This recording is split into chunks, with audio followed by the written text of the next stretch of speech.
Go live here. Hello, YouTube. Welcome to Dark Tower Palaver. I'm Tad. I'm Peter. And yeah, we're here for our, I don't know, bi-weekly, I guess, every other week. Every fortnight? Yeah, every fortnight recording. It has been a minute, though, because we did move some around, right? Is that what it was? It just feels like it's been a while since we recorded. And I think it's because we moved some shit around. Is that... Have we not recorded in a little bit? No, it's been 2 weeks. Is it? God, it feels well, like... it doesn't feel right because both of us had trips that we went on, so... Yeah, it feels like a lot longer. But, yeah, we're here for roundtable number 130. Let me see. Yep, all right. We are going to hit the intro and get started. I usually try to start it a little bit early, but did not get a chance. And it looks like YouTube is doing something because it's showing I have 0 viewers, and I know you're in the chat, right? It says one watching now. Okay, yeah. Mine showed 1, 2. Now it's back to 0 because YouTube is... North Weird. Central Positronics and not to be trusted. Yeah. So, let's go ahead and hit the intro and get started. Oi. That's not the intro. The Dark Tower by Stephen King. The man in black fled across the desert, and the gunslinger followed. Go then. There are other worlds than these. Death, but not for you, gunslinger.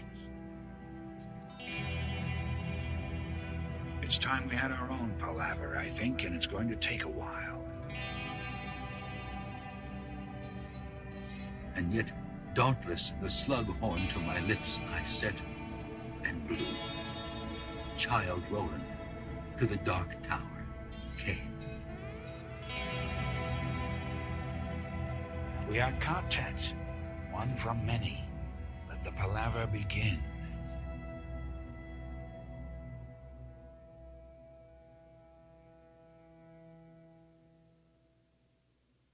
Hello and welcome to Dark Tower Palaver. This is our podcast covering Stephen King's magnum opus, the Dark Tower series. My name is Tad. And I'm Peter. And we're here for roundtable number 130. It'll be the penultimate roundtable for 2022. So we're getting, and it depends on how you count the year-end bash. I could say it right up front. My goal is to have a nice trivia thing ready for this year-end bash in a month, but yeah, that didn't work out. No. So I'm going to continue working on that, though, and I'll have it ready at some point. But you know what I was thinking to myself, too, is I'm like, the way I'm going through this, there's some people that make, like, different trivia books. Like, even back in the 70s or 80s, there was, I think it was a kid that ended up writing, like, a Star Wars trivia book, and he was just, like, this uber nerd and stuff. Really? And this is back when you just watched it in theaters, and he just like got all these like minute details and stuff, and got a Also, book. all the little stuff off like the toys, right? Because it always had like the little info on the back of the toy. It's like, or the novelizations and stuff. Yeah. And I think there's even a Stephen King one that I just saw recently that's Really? fairly new. I thought about put that in my wish list cart. I might be buying that soon because that might be fun to play with on the show. But I thought to myself, man, if I build enough of a thing here, maybe I'll have to look about publishing a Dark Tower trivia. There you go. Because yes, I do want it to be very detailed. But either way, we'll be doing. We'll have the phone lines open if anyone wants to call. But I think we've gone 2 years in a row now with nobody calling in. So I just wonder if honestly it's not as desirable now that we have like the live chat and stuff. Yeah. I just don't know if it's like people are able to engage with us all the time. Yeah. So this year, if nobody calls, we're just going to do away with that aspect and just make it a fun episode. We'll come up with something. Yeah, exactly. But we'll have a trivia one for next year. I know that for certain. But this year, unfortunately, it didn't come to pass. It's been a busy year. Yeah, it has been indeed. So first of all, I want to warn you about spoilers. This is a roundtable, so we will spoil things at will from the Dark Tower series, and we'll have some other spoilers for other King stuff peppered in as well. But ultimately, I'm never too self-conscious about those because Stephen King says it's not about the end, but about the journey. But yes, if you've not finished the 7 primary books, maybe you want to stick to our book club episodes. In those ones, we stay where we're at or before. We'd never jump ahead. In the primary part of the episode, we have a very small, isolated section at the very end for spoilers. spoilers section. As long as you turn it off when we warn you there, you will never be spoiled in those episodes. But in this one, absolutely. In fact, I would venture to guess we're at the 4 minute mark now, according to the YouTube thing. I would guess by the 15-minute mark there will be some kind of spoiler. Not that I'm going to try to do it, but that's just the way it works. It always happens that way. It always happens. Next up, if you want to find the podcast, you can find that on a number of places, including a couple new ones. First of all, we got Apple Podcasting, which is kind of the normal stuff. We could stream us on Spotify. You can find us on Stitcher or any podcasting service, as well as now, as of like maybe 24 or so hours ago, we are now available on Apple Music or Amazon Music. I'm sorry, and as well, Audible is now holy crap delving into the podcasting realm. So if you want to find us, you can find us over Amazon Music and Audible. I do hope that their emails did not lie to me, and we are live over there now. They did say it was. But yeah, if we're not right now, we will be very soon because we were accepted into their whole invitation they sent us and stuff. So we should be available there on Amazon Music and Audible now. So that's awesome. Hello, Zach. Mike saying YouTube can do no wrong. Shh, don't wake it up. Yeah, we just covered that in our last book club. We just woke up Blaine, our Ka-Tet, the Deans. Woke Blaine up, and Mike is alluding to that. Dark Tower Palaver is absolutely live on Audible. Awesome. Yeah, so we are on there, hey. Amazon Music and Audible. So yeah, further podcasting is expanding, and we're trying to make sure that we're up on all of the latest places. And then if you want, if you want to subscribe, rate, and review us on any of those services, we'd appreciate that. If you want to also join us live, like all the people we've mentioned so far, like Mike, Robert, Max, Zach, and someone named Peter. I don't know who that guy is. What a weirdo. The chat there. But if you want to do that, you can find us over at youtube.com/darktowerpalaver. And if you're in the YouTube side, if you could like, subscribe, and ring the bell for notifications. Like I mentioned, over the last couple episodes, we moved one episode around. If things like that happen and you miss us on social media, letting you know that's going to happen, your notifications will always let you know when we're going live. So go ahead and do that. And of course, I keep thinking about it after the fact, the whole like thing. I see videos of YouTube people are like, oh, like the video and stuff. Yeah, I never remember to say that beyond the very beginning. So Still learning the whole YouTube thing. But yeah, likes are cool. Next up, if you want to find the show notes, you can do that at darktowerpalaver.com. We have all of the stuff that we're going to cover in this episode. We have our new listener questions. We have all kinds of fun stuff over there, including all the show notes from previous episodes. Everything Dark Tower Palaver is linked there. That's kind of the hub for all things Dark Tower Palaver. Mm-hmm. Then if you want to support the show, you can do that at patreon.com/darktowerpalaver. It's always fun to torment Peter between episodes in our Patreon, in our Discord server, which you get through any of the Patreon levels, as well as some other benefits there. But go ahead and find us there. And then if you want to contact us, Peter can let you know how to do that. The best way to reach us is email. It's darktowerpalaver@gmail.com. And correct me if I'm wrong, Tad, I believe you said that our mailbag is empty. It is again. Yeah, we had the two that emailed their Stephen King quiz results late, which is totally fine. And then we had I just blanked on his name, that sent us his both the merchandise and the props from the movie. Sorry, I'm blanking on the name again. It feels like it's been a month since our last episode. And my memories of a goldfish anyway, so if in my mind it feels like a month ago, that's well, I mean, the 2 weeks that we had since we last recorded, we both had a major holiday here in the U.S. We had Thanksgiving, and then we both had trips to California. So separate trips, not even together. He went to Southern, I went to Northern. So yeah exactly. Got to keep as much of a state between us as we can. Exactly. You were up in Randyland, though. I went right through the Nevada desert and everything. So yeah, excellent. We got to talk about one thing about that. But our social media is, the Twitter is @DarkTowerPod.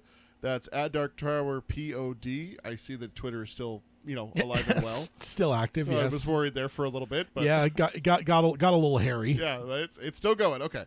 Facebook is facebook.com/DarkTowerPalaver. Our Instagram is DarkTowerPalaver, all one word with no spaces in there.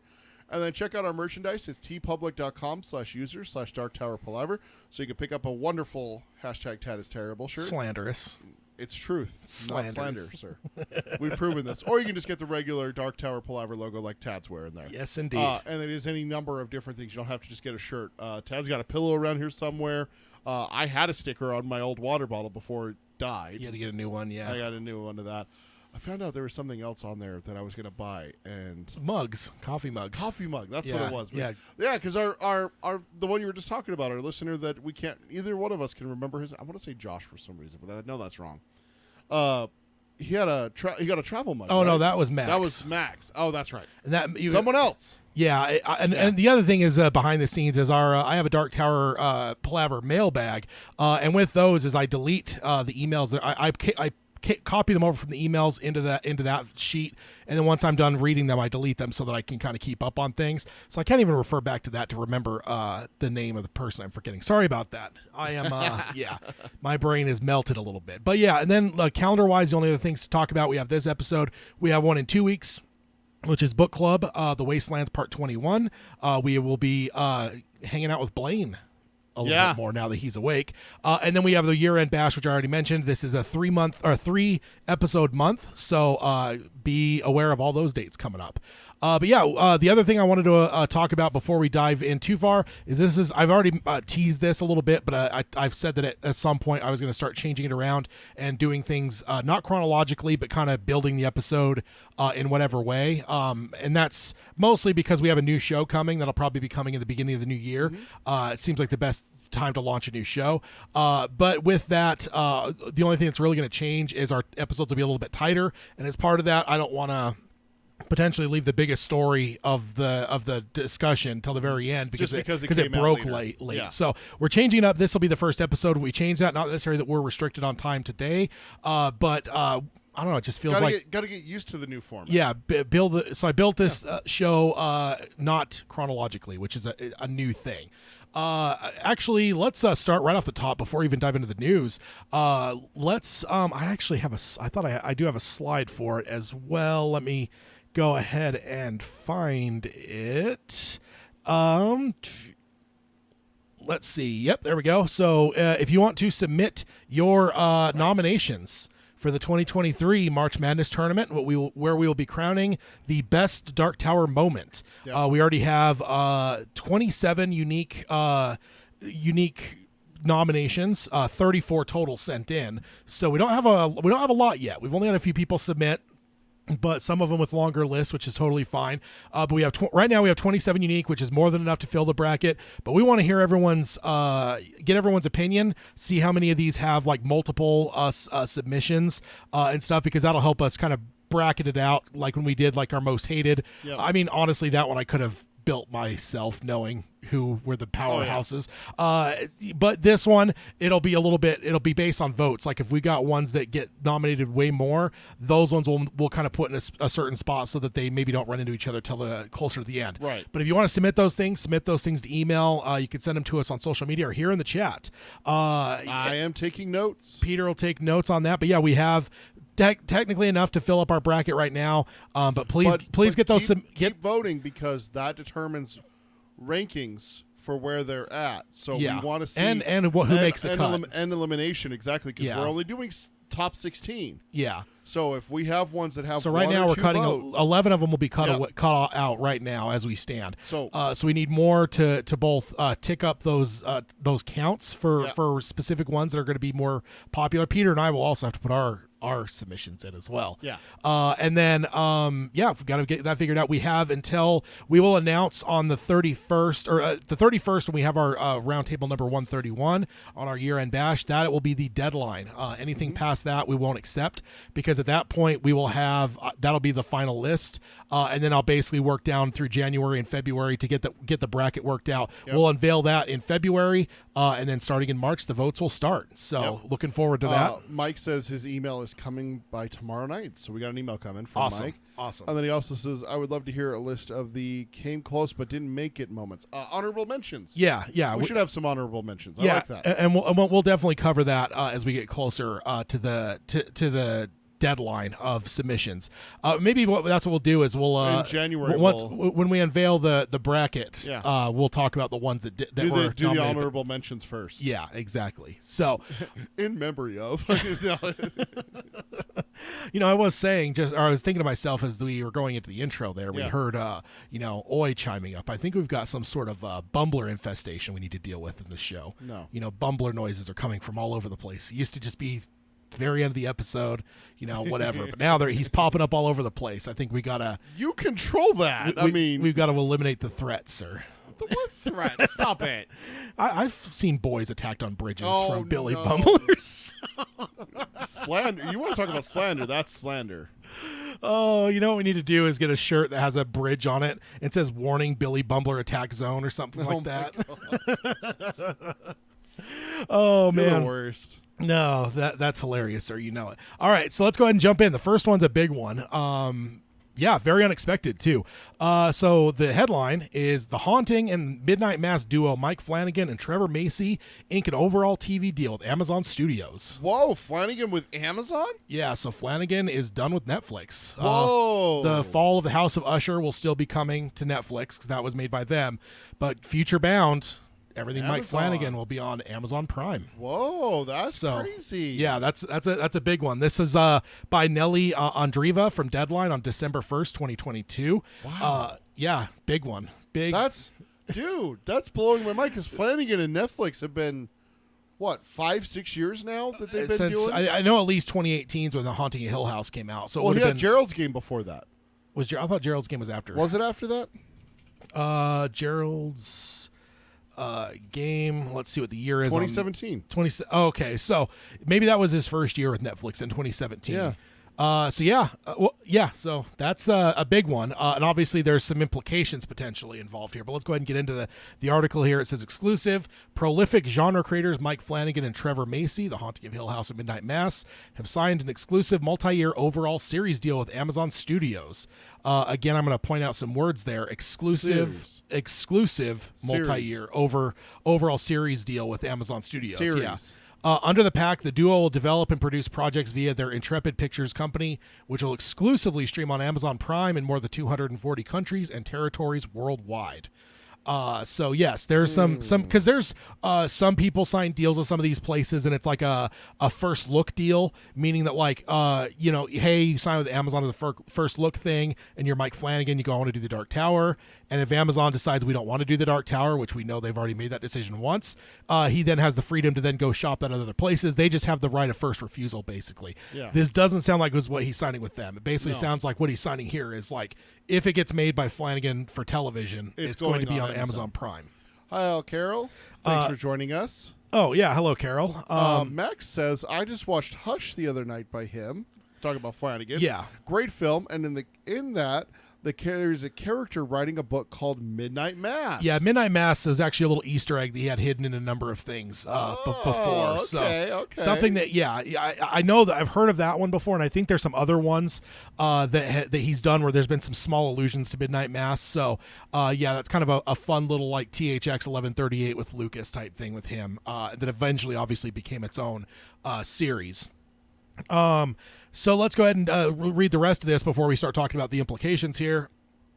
Quote, Mike and Trevor are remarkable at telling immersive, suspenseful stories that masterfully keep audiences engaged from start to finish, said Vernon Sanders, head of global television at Amazon Studios.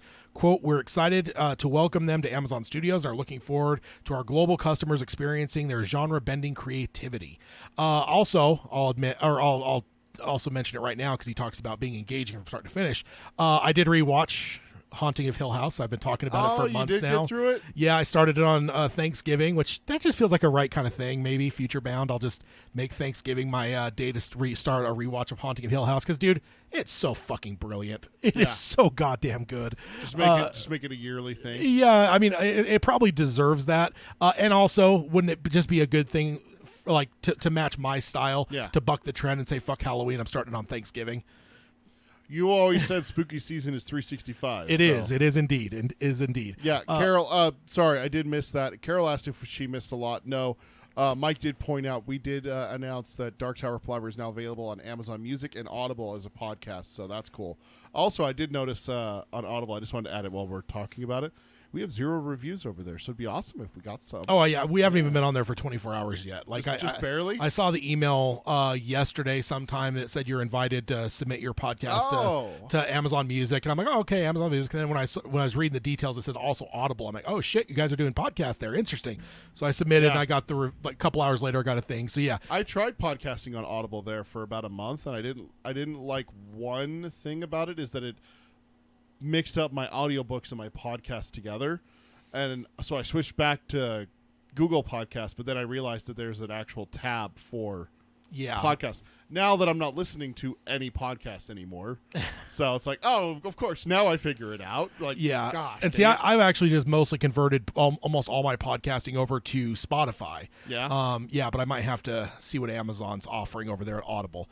So then next up it says Flanagan and Macy, who have established themselves as a force in horror genre storytelling over the last several years, are moving to Amazon Studios as their Intrepid banner is wrapping its overall deal with Netflix.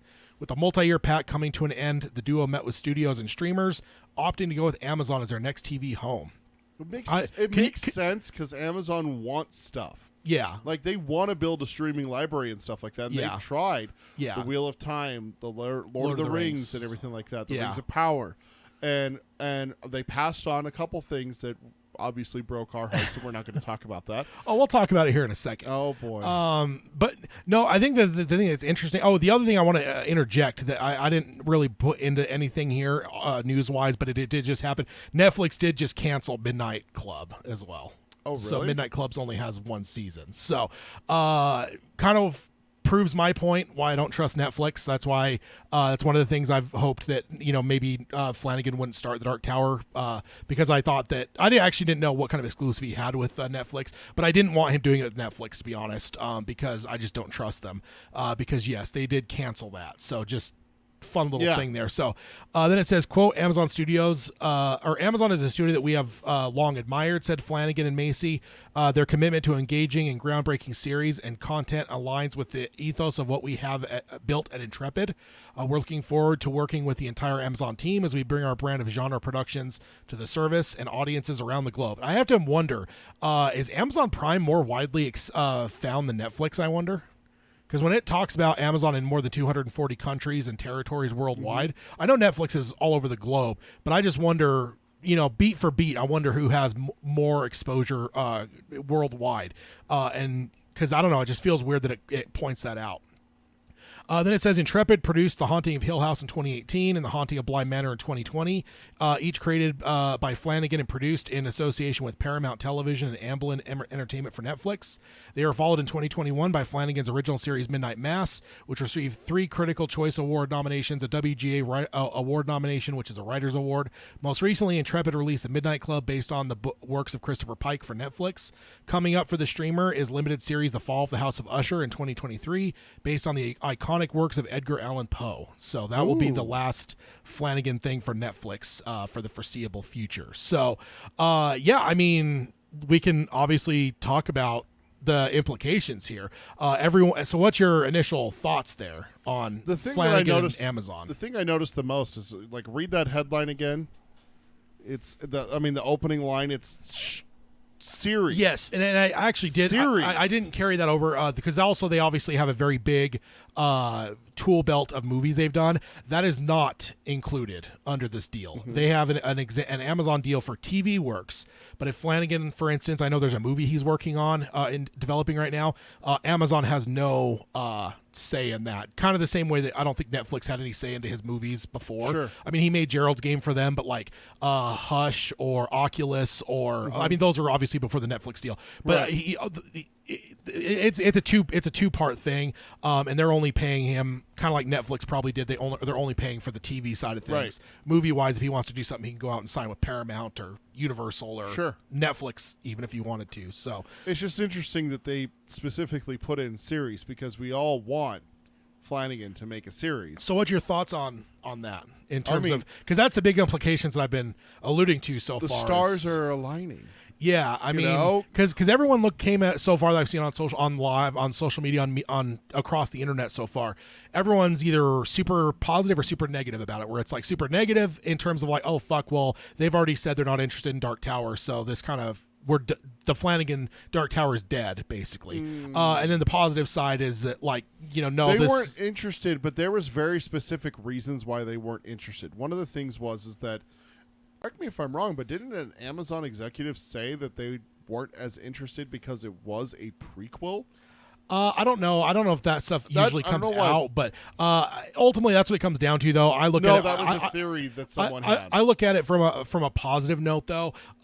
Is where I'm coming from. Is that Amazon was not interested in what Glenn Mazzara was selling them. Mm-hmm. And that does not mean that they're not interested in the Dark Tower. Right. In fact, the fact that they paid however many millions of dollars to shoot a pilot would show me that they were at least intrigued with the idea of a Dark Tower thing. I mean, they just weren't happy with with basically it's a sales thing. One guy was selling them one thing, they weren't interested in buying it. That doesn't mean they're not interested in the product.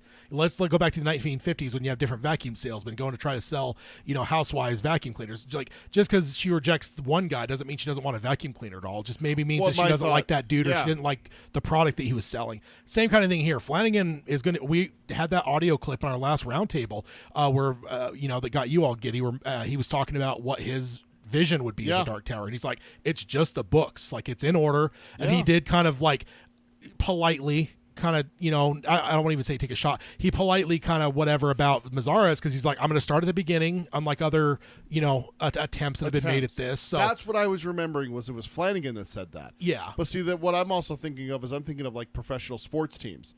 Yeah, we need to upgrade this position. Well, let's bring guys in and let's sign them to a contract. Let's try them out. And then specifically, like baseball has spring training, the National Football League, American football has preseason, and there's guys who get cut. That's what I think happened here with Mazzara's, is that, yeah, we're interested. Like you said, we're very interested in this. I mean, they put tens of millions of dollars to shoot that pilot. Yeah. That they would spend. The performance that they saw when they watched it, they went, this isn't what we were expecting. No, thank you. Yeah, like, cool. They put their money where their mouth was, let Mazzara shoot something, but whether it was his overall vision for the future, which may have sounded great to us, we've seen those podcast interviews and stuff that he did that, he laid it out. It may have been intriguing to us as fans of the Dark Tower, but it may not have caught Amazon, or they may not have really liked what they saw with that pilot. Again, selling to us as fans is easy versus selling to a net or a studio that you're asking to spend potentially hundreds of millions of dollars on.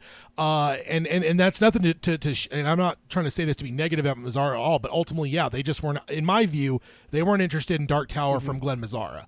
And whatever. That doesn't mean that they're not interested in the Dark Tower. Yeah, and that doesn't even mean that what Mazzara would have done would have been bad even. I mean, like, for instance, Vince Gilligan had almost every studio in the fucking in the world tell him no on Breaking Bad, including HBO, including a bunch of places were like, no, we're not interested. That doesn't even, whatever. So there's a lot of people that kind of, just like Mazzara got told from Amazon, were told, no, we don't think you have anything good here. Well, and there's then obviously there's stories of that with movies directors. Yeah, movies too, across the world. Star Wars. So Lucas couldn't get anyone to make Star Wars. Yeah, it took one guy at Fox to finally get him, but ultimately there's a lot of other people that said no to it. Yeah. So none of this is to say that what Mazzara was doing is bad or whatever. It's just saying that Flanagan's a different dude. Flanagan has a completely different view on it. The fact that they're signing this potentially, I'm guessing, would be a very lucrative deal, makes me think that they believe in Flanagan in a way. So I just wonder if that might add to it as well, where it's like, cool, we just got into business with them. And also I wonder with Flanagan too, because they said they basically became free agents with Netflix. Yep. It says they talked to multiple studios and different whatever to basically they're getting wooed. It's like the free agents kind of thing, like, hey, come play for us. We'll pay you X amount and we'll give you this and we'll give you this and here's a bonus and everything like that. Yeah. And I'm wondering if Amazon throughout hey, we were the ones who were interested in Dark Tower. We just didn't like that version of what we saw. What do you got? Yeah, exactly. Because the thing is that Amazon has said for years now in doing they're very fantasy-ish too. Yeah, that's right? what I was going to Lord say. of the Rings, like Wheel of Time. Wheel of Time and Lord of the Rings. They're looking for that tentpole fantasy. They know that's out there. They know how popular it is, and they want it. Yeah. And let's be perfectly honest, the Wheel of Time and Lord of the Rings were okay. Yeah, I've heard mixed on both. I haven't watched either. I haven't heard anything about how, like, oh my God, this is you have to watch this. You know, Yeah. like I've heard that about The Boys. Yeah. I've heard nothing but good things about The Boys. Man in the High Castle. Man was in the same. High Castle is another one. Yeah. But there's shows across multiple streaming services. Stranger Things.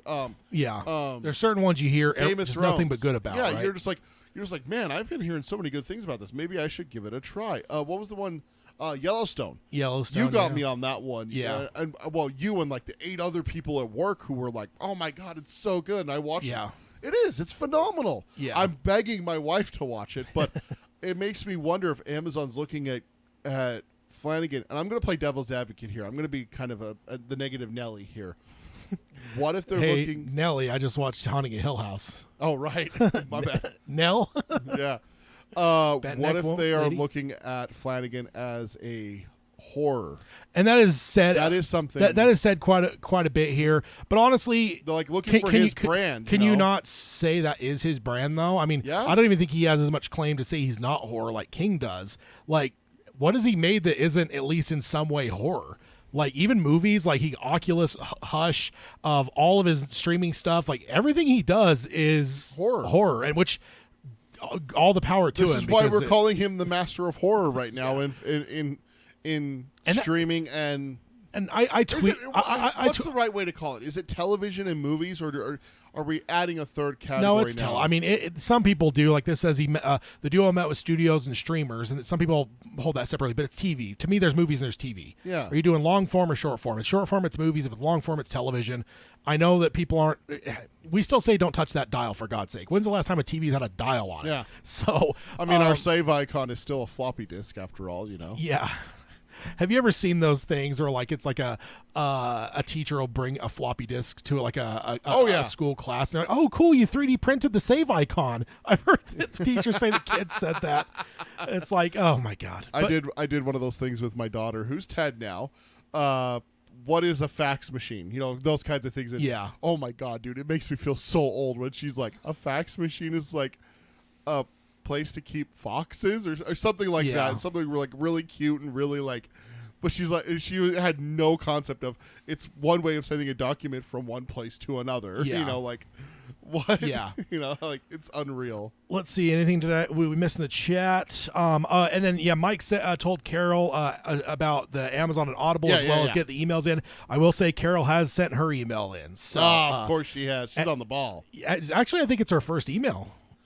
I think really? she mentioned it last episode. Yeah. So also tip of the old hat to Carol for her 19 submissions. Oh, right. That's right. Yeah, I forgot about that. The hat that may or may not be there depending on what part of the books are Okay, reading. I have to tell you this about my vacation. That I Hat just watch. had. Yeah. Driving back, my wife was telling me like directions, and she's like, "Hey, you need to get off at exit 19."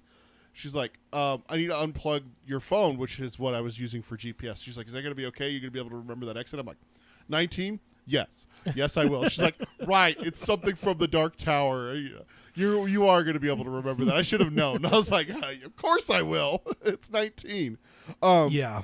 Carol said that, to be fair, I couldn't get into the Midnight Club. I gave it 2 to 3 episodes, but didn't go back. But the Haunting and Midnight Mass was the business. Yeah. They are. I do need to hit up Midnight Club. I haven't even started it yet because, like I said, I dove into Haunting a Hill House again. Okay, so. I got to even admit, I feel maybe I'm admitting my stupidity here, but I feel dumb that I didn't realize that Midnight Club was actually like its own show. Yeah. When you went to Netflix, it showed previews for Midnight Mass and Haunting of Hill House with it. It didn't actually show me like like where you hover over a show. Oh yeah. It shows you like the preview of the show. That's it was weird. showing me like the Midnight Club, and I'm like, oh, okay, so this is just where they're calling it that for like a hub for Flanagan stuff. They should just call it the Flanagan verse. That's right. I didn't realize it was its own show, so that kind of caught me off guard. Carol says, yeah, Amazon wants full Roland, drop a kid, drawing of the 3, Blaine is a pain, energy. Yeah, and that's what I'm saying is like, Yeah. I wonder if there is someone at Amazon that actually might be a little bit of a Dark Tower fan. And it's like, and I don't even think they have to be a fan. I think they just have to know that like this product has something. Like I said, Yeah. the thing is what we got to realize is they spent however, I can't remember if we ever got the numbers on what it cost them for that pilot, but with all the things that we saw, pictures and stuff, I'm guessing that's probably $20 million they spent on that 1 hour of television. Well, they filmed in what, Croatia? The locations, the costumes, the set builds, the actors, the writing, all that shit. Easily, I think that's $20 million. So you're talking they spent $20 million to shoot a pilot, which is a normal TV thing, and pilots are just a way to go, do we like this or not? This is a high-priced pilot. It's not like Seinfeld or Friends where it's like, oh, let's just build a set for the apartment, shoot one episode. Oh, it didn't work. Doesn't work. Let's reuse it for this show. It's cheap. You could throw it away. Make it the doctor's office in this show that's having success. Yeah. So I do think that Amazon understands a bit that there is something here. So I'm taking this as an absolute positive. We don't know. This is obviously just pure speculation, but very exciting to me. In fact, there's actually a lot of people that still are under the impression that Amazon owns the rights to the Dark Tower.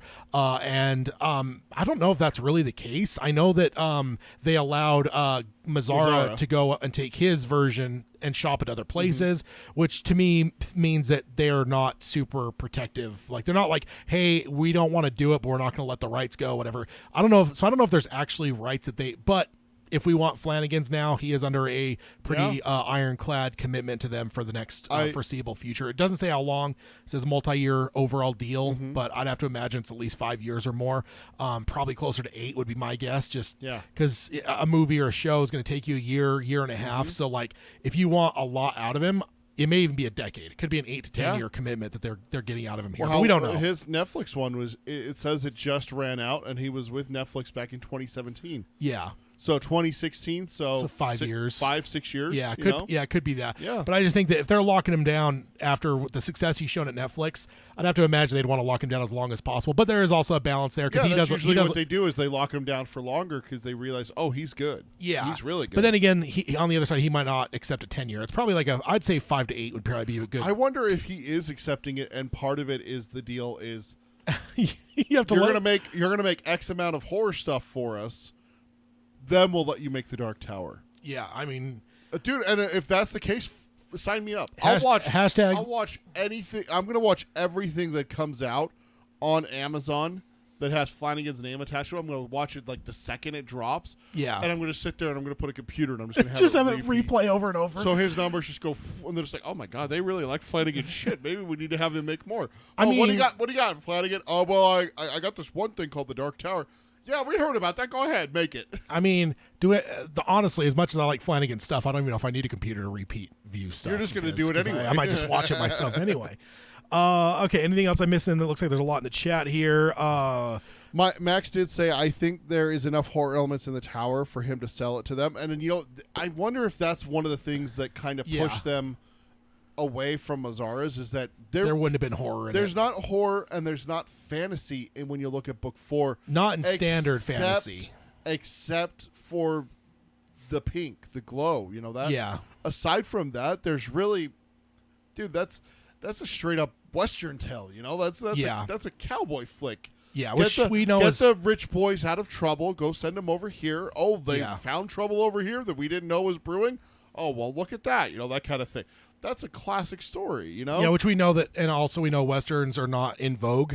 Exactly. So, yeah, that may not have been the best route to go, honestly, starting there. But you start off with a post-apocalyptic looking world that has them singing Hey Jude, no guns, and... Not many guns. And someone coming back from the dead because an evil man raised him from the dead. No, good man. Bad people raise people from the dead. A good man raised them from zombies and stuff, No, bad men go in and wipe out the whole town and kill everyone. Self-defense, sir. Self-defense. Self-defense. Oh, man. Let's see. And then I think that's a Carol saying here, I don't think the slow burn of the Western flashbacks is what they wanted. Plus, the lead was already in Westworld, a Western. Lastly, I don't think they aged the character up to mid-30s. And yeah, it does sound like what Mazzara is saying, too, is he intended to change the casting of Roland, which I remember I was pretty hard on that, where I was like, they're just going to use this kid because, dude, when do you ever see a lead changed on a show? Yeah. Now, House of the Dragon recently changed that, where because they have such huge time jumps, but that was I wouldn't say completely unheard of. That's not normal though. It's not very often that you like see. You see like younger versions of people that have different actors playing the older version. But like House of the Dragon, I think there's there's 5 or 6 episodes with the younger girls before they jumped up. So you're talking half the season, and then suddenly you actor change your 2 leads. Like that's not normal. So when Mazzaro was like, we didn't know until much later. Right. But early on, we were just like, they're casting this younger guy, and I remember speculating they might just roll with him and like do some stuff to do some stuff to age him up a bit. But I mean, he's an adult. He's like young 20s, but you could do some stuff to make him look older. But I wondered if they'd whatever. But yeah. Carol says Max agreed about talking about the horror elements. Slow mutants, anyone? Yeah, dude, if Flanagan does the slow mutants, dude, I'm gonna be shitting my pants. Like that is scary for me, even though I'm not there. We've already seen slow mutants with the dumbwaiter in Haunting a Hill House. Oh God! When they drop what's his name? The glasses kid. Yeah. Yeah, I'm blanking on his name now. You just watched it. I just told you my memory's shot. His name's not Peter, is it? No. I can't remember his name. God, they talk about him constantly because as an adult he's an addict. But either way, when he gets dropped down with the dumbwaiter down to that cellar area, sure, and then you get that fucking creepy zombie-ish thing coming after him. That seemed like a slow mutant to me. Is it Hugh? No, Hugh's the dad. Hugh's the dad. Steve, Shirley, Olivia, young Shirley, young Steven. Steve's the young Neil, the oldest. Young Luke. Luke. Yeah, Luke's the one. Yes, Luke. Dropping Luke down in there. That was a slow mutant if I've ever seen one. So, Jack. Hello, welcome. Jack. Welcome. Hile. Glad to see you here. We're just talking about scary elements of the Dark Tower because Mike Flanagan signed a huge deal with Amazon. Exclusive deal with Amazon. And it specifically calls out in the article for series, and I'm just like, series? Yeah, for television. His movies are still whatever, but TV-wise, Flanagan's The Fall of the House of Usher coming out next year will be the last, for the time being, will be the last Netflix Mike Flanagan thing, which is so weird. That just feels like peanut butter and jelly at this point. Like, I just think Mike Flanagan, I think Netflix. So it's going to be really weird to pull up my Amazon app and pull up a Mike Flanagan show. Instead of Netflix. Yeah, very interesting. Kind of the biggest news. It's been all over social media. Everyone definitely has reactions to it. I'll be interested to see how it pans out. But man, I'm taking this as a positive. I really do. I think that potentially even the Dark Tower may have been part of Flanagan's negotiations. Not that he obviously can't tell them you have to make Dark Tower, but he can tell them you have to at least listen to my pitch of Dark Tower if I'm signing with you guys because I really want to do this. So, I don't know. That's all speculation, but I am very, very, very excited to see what's coming from Mr. Flanagan in the future because even if it isn't Dark Tower, dude, everything he's done so far has been absolutely incredible. So I'm gonna watch the fuck out of whatever they make, but I pray to God it is Dark Tower. Although we have talked about, I don't know what a Dark Tower show would do to this podcast. Oh, it would. Oh. In terms of like even recording schedules, like is it dropping weekly? If it is, like how do we? Yeah, what do we do? Do we wait 2 weeks and recover? Or do we? Or do we or for like whatever 10, 13 weeks? Do we go weekly? Weekly? I don't know. Mark said. No, Robert says, Mike, I hear someone is doing a series in the Fallout universe. That is important to note because Fallout is a post-apocalyptic world. Yeah. It is set that a nuclear Armageddon happened, and there are it's the survivors of that. Yeah, Furiosa coming out, so another Mad Max, which is... I played New Vegas, Fallout New Vegas, and Fallout 3. I started 4, but never finished it. I just looked it up, guys. I am right. Amazon is doing a Fallout series. Okay. So, Amazon, post-apocalyptic. I'm starting to see a little bit of a trend here. Yeah. Fantasy, post-apocalyptic. They just hired a horror master. Horror master right now. One of the horror masters. And the thing is like, I tweeted something about, I think that Mike Flanagan is probably my favorite horror guy active, or horror person active right now. And I had to pause as I was typing that because I'm like, honestly, that's saying an awful lot. There's a lot of really good fucking people doing a lot of good horror right now. Yeah. So, but I put him very high on the list. So I'm just saying, like I was saying before, stars are starting to align a little bit here. There will be water if God wills it, sir. There will be water. But true. We will keep an eye on this. We will be watching this very. I know big. we've been having a lot of heavy Flanagan talk over the last number of episodes, but I think it's with cause. To drop a Star Wars quote, we will watch your career with great interest.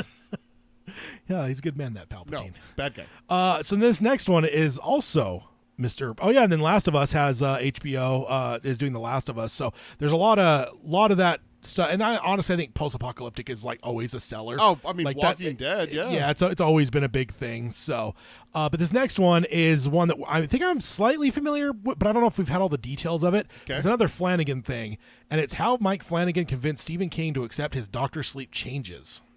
And this is by Ryan O'Rourke from Collider on November 27th, 2022.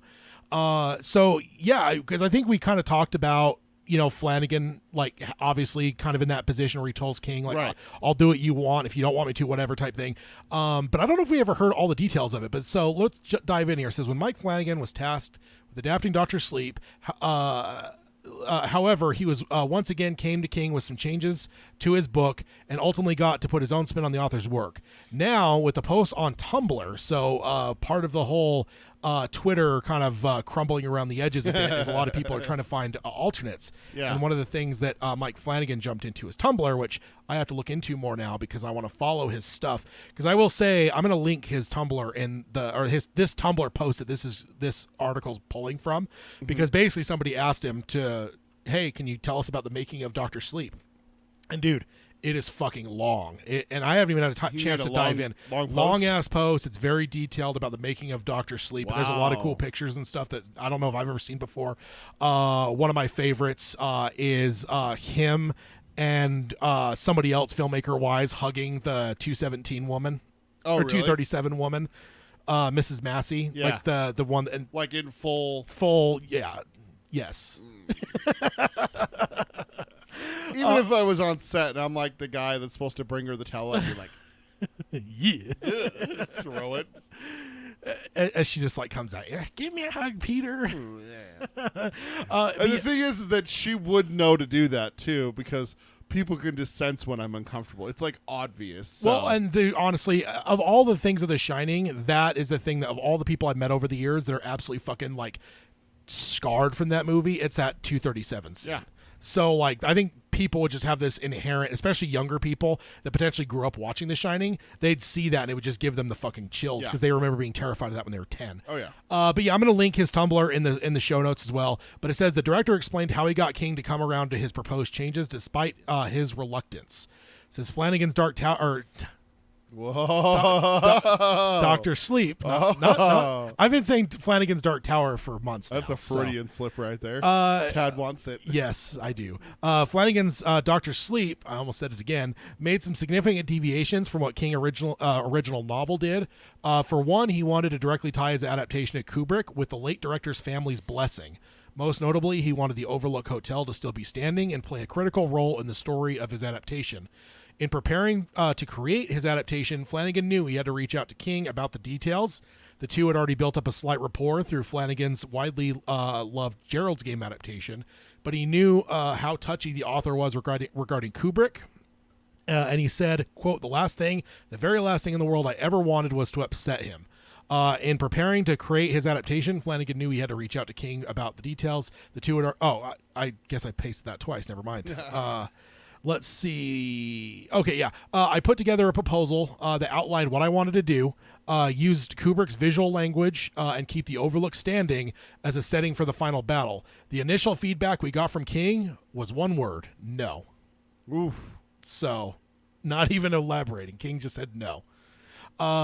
King really, really didn't like Kubrick's film, and his priority was to adapt Dr. Sleep, not to revisit The Shining. And I will give him credit to King on that, because I agree. I don't think that Flanagan overdid The Shining stuff at all, but the marketing sure did. The marketing made you feel like it was just Shining 2.0. Yeah. And so now I know that's not on Flanagan. That's a whole different group of people. But I can respect where King's coming from on that, where he's just like, I don't want this just to turn into a fucking circle jerk for a movie I don't really care for. Yeah. So I that's kind of cool. It says, and then he goes on and says, I told him that if he didn't want me to do it, I wouldn't. I'd walk away from the movie before I made something that he hated. So That's mad respect from Flanagan. That's awesome. Yeah, so, and that's huge. That means the movie wouldn't have happened. Yeah. Well, not with Flanagan. Not with Flanagan. Can you imagine the lesser movie that somebody else may have come up with? It says, but as a last-ditch effort, I said, quote, imagine the Overlook, decrepit and rotten, and imagine Dan Torrance having to walk in to wake it up. The lights come on above his head as he walks the halls. He finds his way to the Gold Room, the familiar bar where an empty glass is waiting for him, and we see the familiar bartender ready to pour for him, saying, good evening, Mr. Torrance. And what if that bartender was his father? So that was his... That's his pitch. That's his Hail Mary to King. It says, after a bit of a delay, which I don't want to harp on this too much, but I don't know how long that delay would be, but can you imagine being Flanagan in that time? Like, let's just say that delay was a week. Can you imagine throwing that Hail Mary out and then not getting an immediate response and waiting a week? That's unreal. What if it's a month? I mean, you're just through email, right? Yeah, I mean, text, email, whatever it is. And I do think I've heard some of the stuff where, like, King, like, I think it may have even been Flanagan that he had sent Flanagan the script or something, and then King had like a wedding or something to go to, so he was incommunicado for like almost a month. So yeah, I don't know, but it says after a delay, King got back to us with 2 words: "Do it," he said. Yeah. So that's kind of a cool that's what ultimately. And honestly, is that not the best part of the movie? There's a lot of great stuff in that movie, but is that whole waking up, the bartender stuff, like, isn't that not the best? I mean, that's to me, that's the shit that really, I mean, there's a lot of good stuff, and I love Abra, I love Rose the Hat, you know, but those scenes with the the bartender, I don't want to call him Jack, and Dan are far and away the best stuff. So it's really cool that that's what he used to win him over, and I think that we maybe heard that he used that to win King over, but I don't think we actually heard beat by beat how that all played out. So I found this really fascinating. It says, it all contributes to how bizarre and impossible a project like Dr. Sleep seems. Flanagan struck a balance that managed to satisfy both Kubrick's family and King while still making a good, if initially unsuccessful, movie. Using his own voice, he weaved together a crowd-pleasing elements of Kubrick's beloved classic with crucial themes from King's work to find a happy medium that formed a critical darling. So, yes, that I just found it pretty cool. And that is very cool. We're talking Flanagan, so why not? Anything I missed in the chat here? Mike says, yeah, but Stephen King says nothing but praise for anything coming out where he will get a check. He'll trash it later. He didn't trash Dr. Sleep, did he?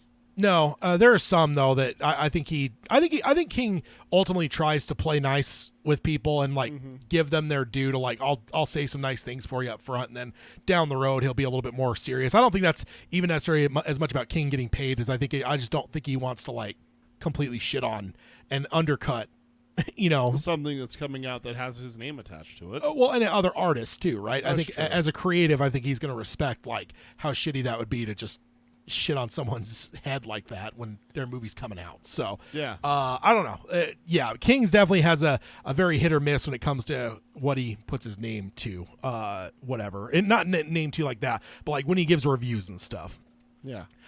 So we do have one more Flanagan thing. Oh my God, how many Flanagan things are there? So Flanagan's also on TikTok. Okay. And I have to share this. Okay. Oh, let's see. Let me go back here. Why are we not getting sound? Let's see. Here we yeah, we got sound there. Oh man, God damn it. I don't know if let me just check this, changing this over here and see if this works. A question is there a specific actor or actress that you would love to have in your new projects?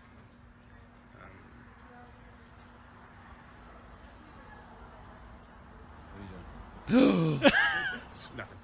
Sorry to bother you, sir. Sorry, that's Aaron Paul. That is Aaron What motherfucking Paul. Yes, that is Aaron Paul in some sort of tent. Dude, that's like a waiting room for like a restaurant or something, you know? Mike Flanagan. Anyone on the podcast side, yes, I guess we should explain it.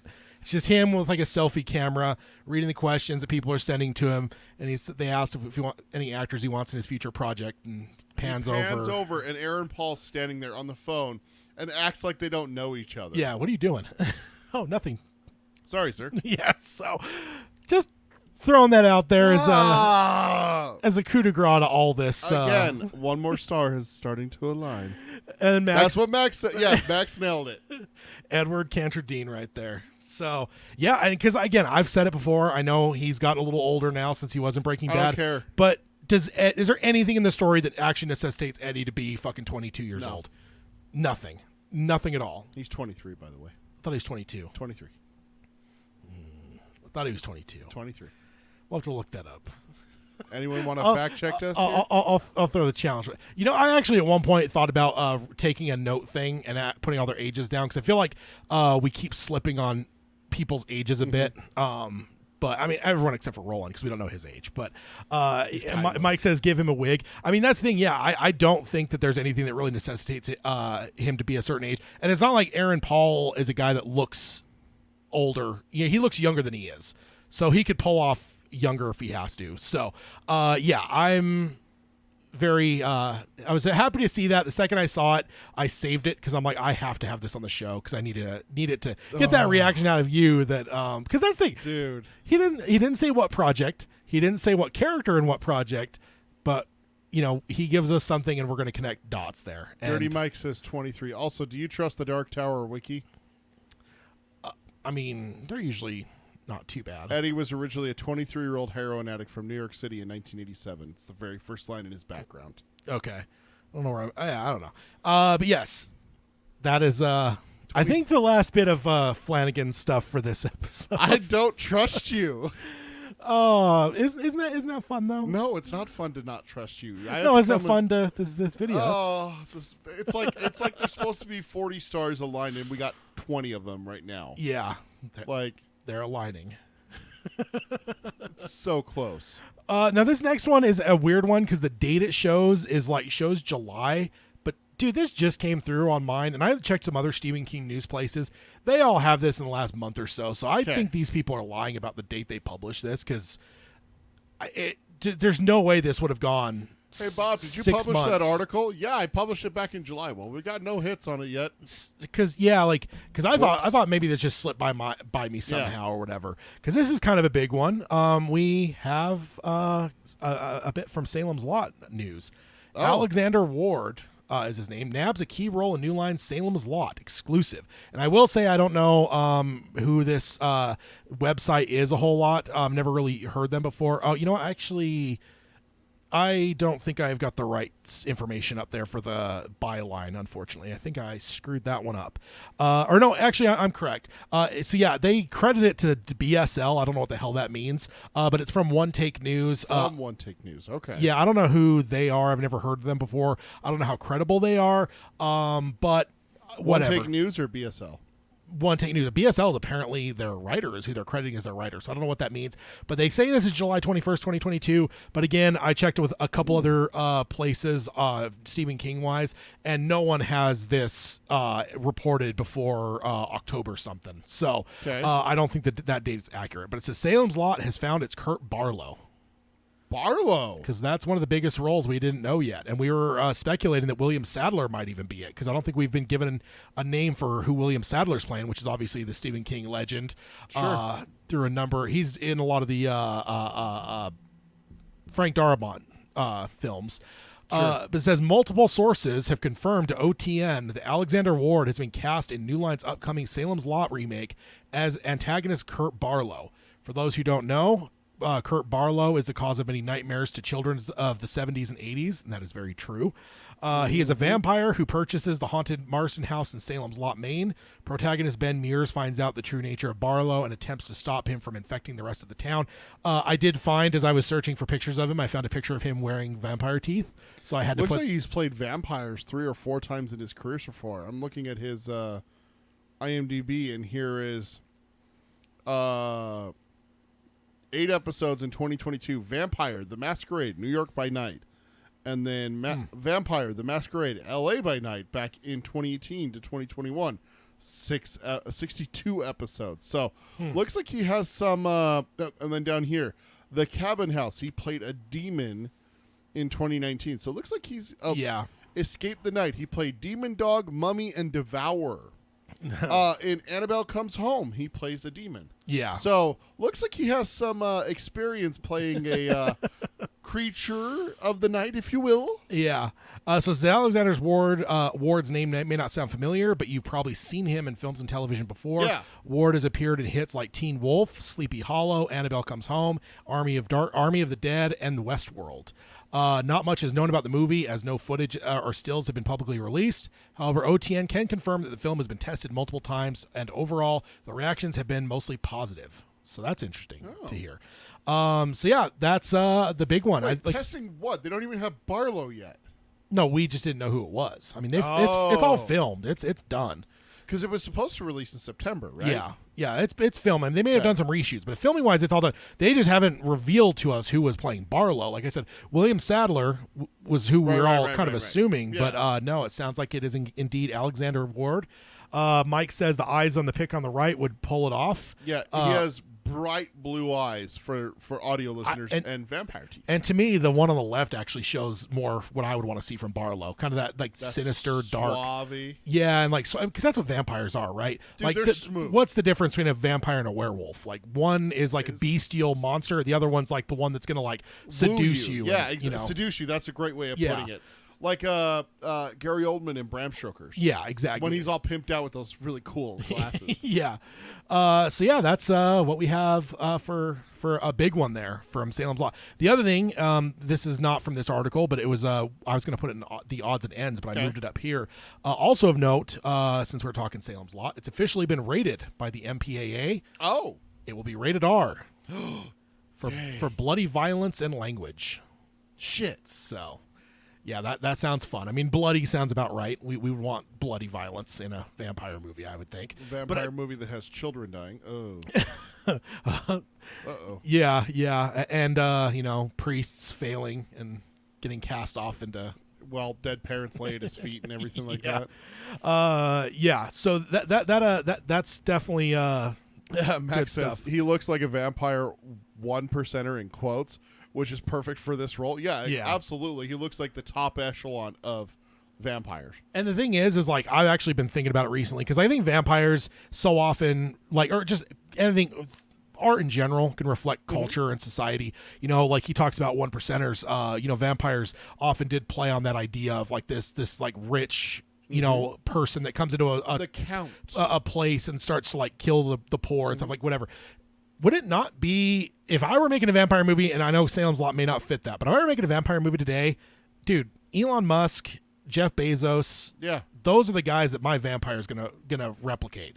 Especially like the Bezos, where it's like what is Amazon doing to small towns and small businesses, and just like it's bleeding some area, kind of like what Walmart was accused of for so many decades. Amazon's doing the same things, just in a different way. And it's so to me, like if I'm doing a modern vampire take, I would be playing on guys like that a little bit that are like the corporate greed kind of thing. Yeah, kind of corporate misers that are like in charge and like, they come in and take over a town from their corporate aspect, but all behind the scenes they're vampires. They're also feasting on the blood of the town. Do like and that's not to get political. That's just they reflect it. Like, back in the day when you had kind of more peasants and stuff, and then you have that rich count that like, happens to own a castle. There's a historic one that she did that.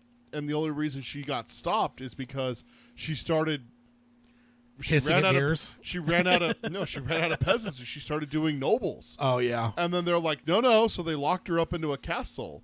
Yeah. And everything like that. So there's stories about that, like bathing in virgin's blood and stuff like that. So that's kind of like what you're talking about is like the 1%er of vampires kind of thing. Yeah. That's where probably part of it comes from. Stories like that. But now spin that in a modern way is what I'm saying. Is if I were doing a completely fresh vampire thing nowadays, it wouldn't be some like Eastern European noble person, because that doesn't fucking mean anything to anyone nowadays. It doesn't fit now. But if it was Jeff Bezos, essentially, and not that it would be exactly Jeff Bezos, but like, this massive fucking conglomerate company that can like sway countries with its wealth. Yeah. That dude moves into this small town.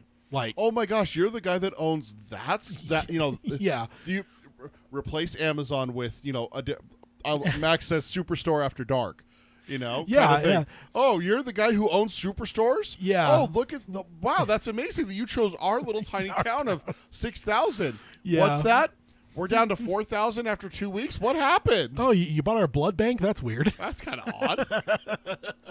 I don't know. So yeah, that's cool. I don't know what what Gary Doberman's going to do with Salem's Lot in terms of how they're going to play it exactly, but it's just a thought I've had in the last like couple of years where I'm like, that's how I'd play a vampire if it were my story. Because like some of those classic monster movies have that culture subplot kind of thing. Yeah. Night of the Living Dead had it. Yeah. Frankenstein has it. Where the werewolves have it. Dracula has it. That kind of thing. Is like there's that underlying. Well, he's a count. We can't do anything to him. It's like he's murdering people. Go chop his head off. Like, what are you doing? Stop it. Go stick a stake through his heart for God's sake. But like a werewolf, it's just like that down on your luck kind of guy. Is always seems like to be the werewolf. Well, kill it. Like, it's like, oh, wait a minute. Hold on a second. What? Kind of thing. And then Frankenstein, it's just a monster. It's like, is it? I mean, technically, but depends on which one you're looking at.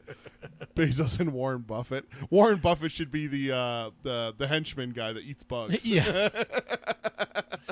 Was it Straker? Straker. Yeah.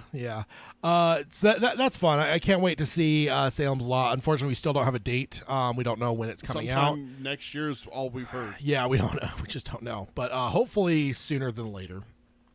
This is a new line. Okay. Blanking on what studio it was. Yeah. All right. This next one is a really interesting one. Going back to Netflix. Netflix's Run for the Money is straight out of a Stephen King book.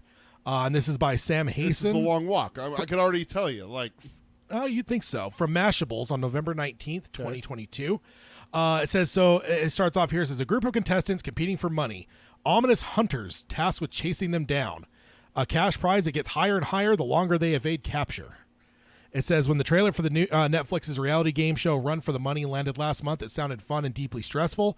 In a new installment in the streamer's recent run of fun and deeply stressful reality shows, and it says, Hello the Mole, which I've never heard of. I didn't even realize that Netflix is doing reality stuff, to be honest with you.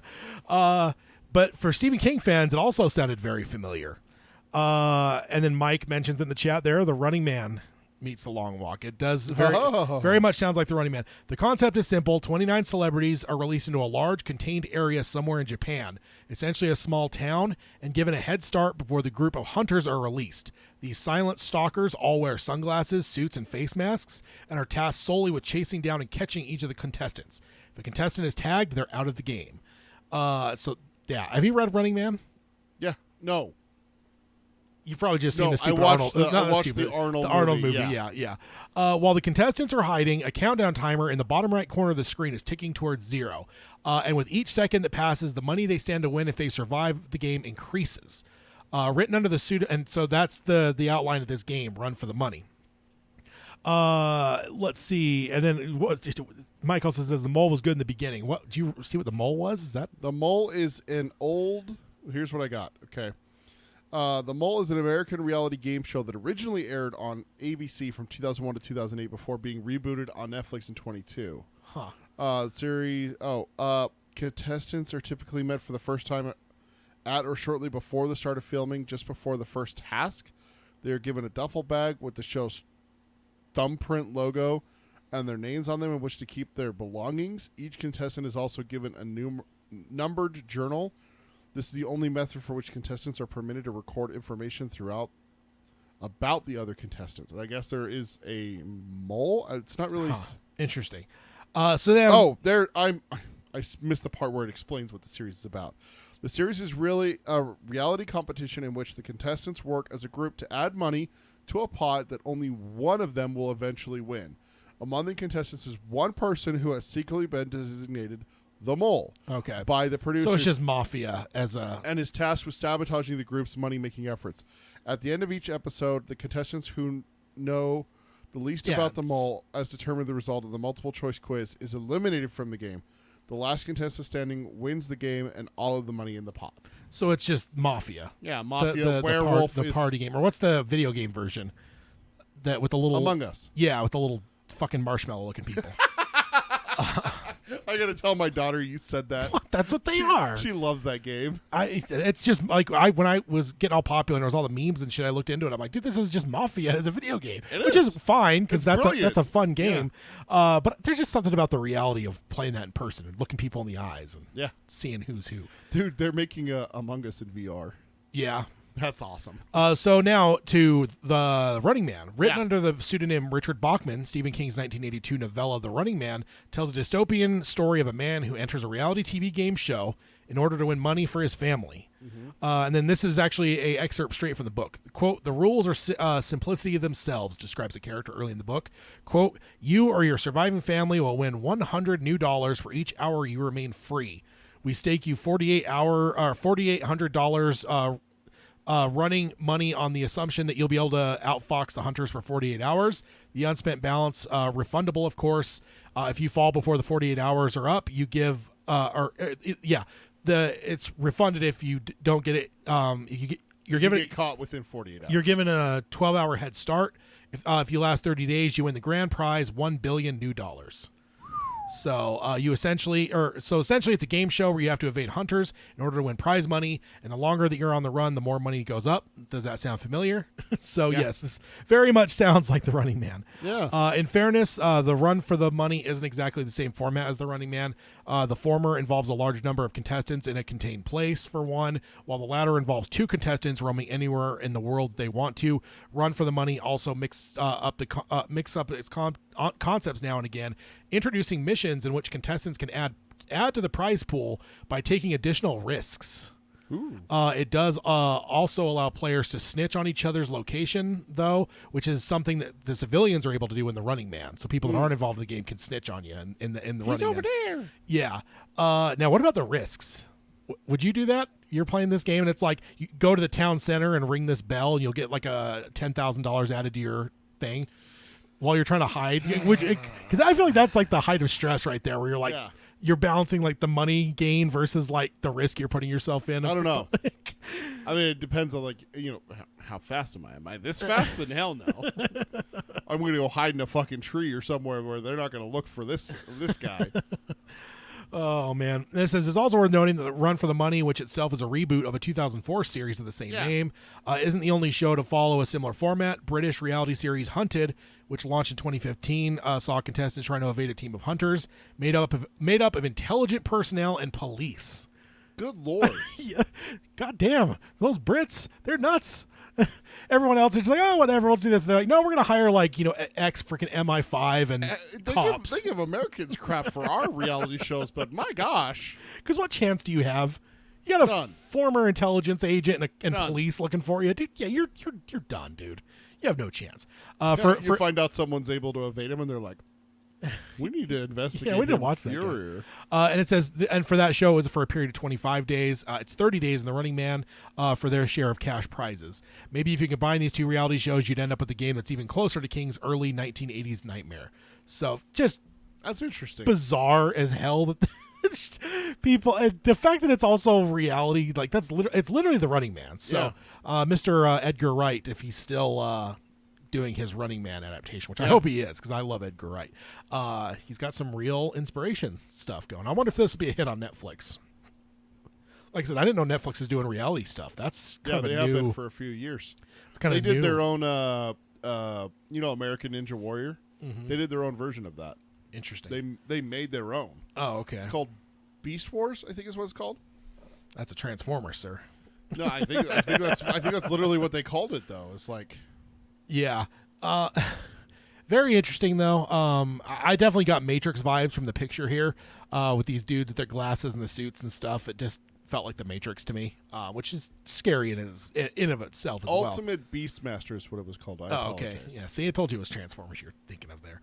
I saw that trailer, so I was thinking about it. Okay, so this next one looks like I guess we're a little ways into the episode. We're just a little bit further in than I thought we would be. So this next one's a very interesting one. I told Peter before we recorded.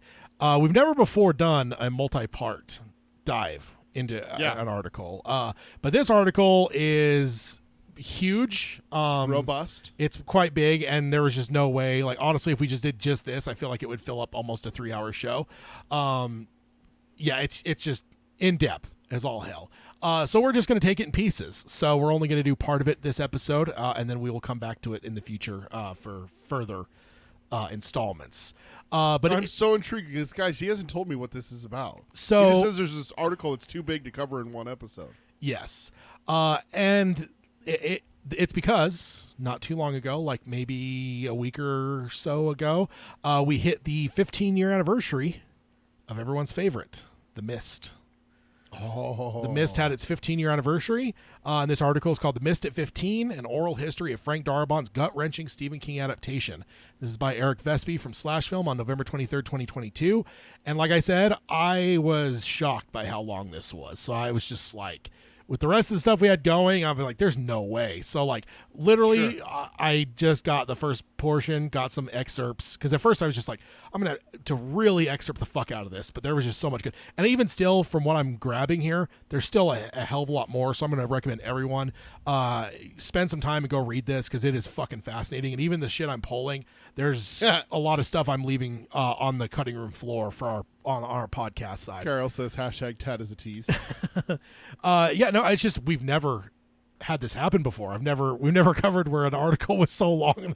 But this thing is like insane. I don't like what we have covered here is not even half. Not even half? No, it's not even half of the article. All right, so, we're going to remember that, guys. So when we get to the end of this, we got to see this is not half of what we're going to cover. Yeah, it's nuts. But I mean, I love The Mist. I know Peter. I know you love The Mist. The movie. Mrs. Carmody, right? Yeah. What, you didn't? You liked the short story, didn't you? The novella. Oh, I was talking about the series. Oh, the sentient mist. Yeah, fuck that, dude. Come on. You know how much I hate that. It doesn't even exist, sir. So sentient mist. So bad. It's not real. It can't hurt you, Peter. Travis says, much love to DTP. I miss being able to hop on here when you all do this. I'm so happy you guys are still doing this show and still enjoy following along when I download the episodes. Oh, thanks, Travis. Oh, awesome, Travis. Good to see you. Yeah. We see you here and there. I know you got a busy stuff going on with yeah. work and whatnot, but I also appreciate the emoji, as well as Max earlier on had an emoji too. So thank you guys for that. I forgot to call out and ask for the emojis in the chat here. So. You're terrible. So this is awesome, and also 15 years for The Mist. So happy birthday to Holy The Mist. cow. Says there are a few movies as divisive among genre fans as The Mist, which celebrated its 15-year anniversary today on November 21st, 2022. So that was your 15-year anniversary. The film was the third of 3 Stephen King adaptations from the acclaimed writer-director Frank Darabont. All hail Frank Darabont. Shawshank, Green Mile, and this. Dude, that's hard to beat, man. That's hard to beat. I know some people don't give a lot of respect to The Mist. Like they'll say, "Oh, Green Mile and Shawshank," and I'm like, dude, fuck you. Put some respect on The Mist, dude. Because You put some respect on its name. yeah, serious, man. Like The Mist is fucking incredible. It's a really good movie. Yeah, Mainly because I want to punch my TV every time I watch it. we should do a reaction video and watch you punch a TV. Dude, Like almost- it'll be your TV, not mine. So, Oh, the way prices TVs are now, dude. I went out on Black Friday, not actual Black Friday, but like later in the day. Yeah. I had to go hit some stuff from Costco. Dude, there was like a 50 to 60 some odd inch television for $300. yeah. I was like, what the hell? When we worked at Walmart back in the early mid 2000s, around the time The Mist came out, they were like 6, 7, 800. The first one I ever bought was a 20, or it wasn't even, it was like maybe 32 inch, maybe.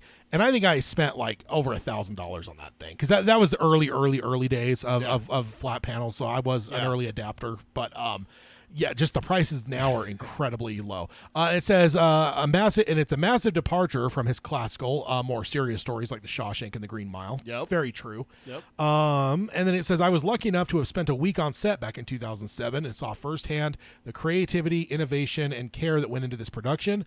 So as the movie celebrates its 15-year anniversary, I wanted the cast and crew that brought The Mist to life to talk about the entire process from concept to screenplay to filming to editing, the premiere, and its lingering legacy in their own words. So Holy cow. yeah, and the thing is, like, so basically what we're covering today just gets us through casting. Oh my gosh. That's it. Yeah, and so And that's really cool. He was there while it was being made. yeah, yes. Okay, so then he said the first section is called "How Frank Darabont Came to the Mist." And this is straight from Mr. Darabont himself. A direct quote says, Frank Darabont, writer, director. The mist called out to me for a number of reasons. One of which is I just thought it was just such a potent comment on not just our society, but on all societies. We got this very, very complex technological society, and we're becoming more and more dependent on that, by the way. And the more and more we do, the more and more there's this backlash of mistrusting science, which intriguing if that was in his mind in 2007, because that's so much more prevalent nowadays. I mean, I don't know if in 2007 I ever heard of someone that was believing that the Earth was flat, for God's sake. Or that birds are drones. Yeah, something. And it says the more we progress into the future, the more that's going to be a part of our society that wants to go back to the very primitive, very superstitious times. And the mist really spoke to all that. It really spoke to the thin veil between how we feel when the lights are on and everything's working fine, and then suddenly we're back in the dark ages. Which that's always a terrifying thought. And he actually refers to something here that I actually looked into not all that long ago, and it terrified me. He says, what's scary to me is that all it takes is one massive solar flare that comes directly at us instead of off into a different direction of space, and it'll totally knock out our technology, and it will put us back in the dark ages. And that's true. There was one that I read about that happened in the late 1800s. So technology wasn't big yet, but what's the Morse code, telegram things? Yeah. All exploded when this solar flare, and like literally it would be like a global EMP if it happened today. So it would be like, yeah, kind of, we were just talking about post-apocalyptic. It would it would pretty much put us into the dark ages, post-apocalyptic a bit. It's one of those things that we talked about early on in our friendship when we started talking about how good movies, when it comes to post-apocalyptic, it's always you take away something necessity. Waterworld, land.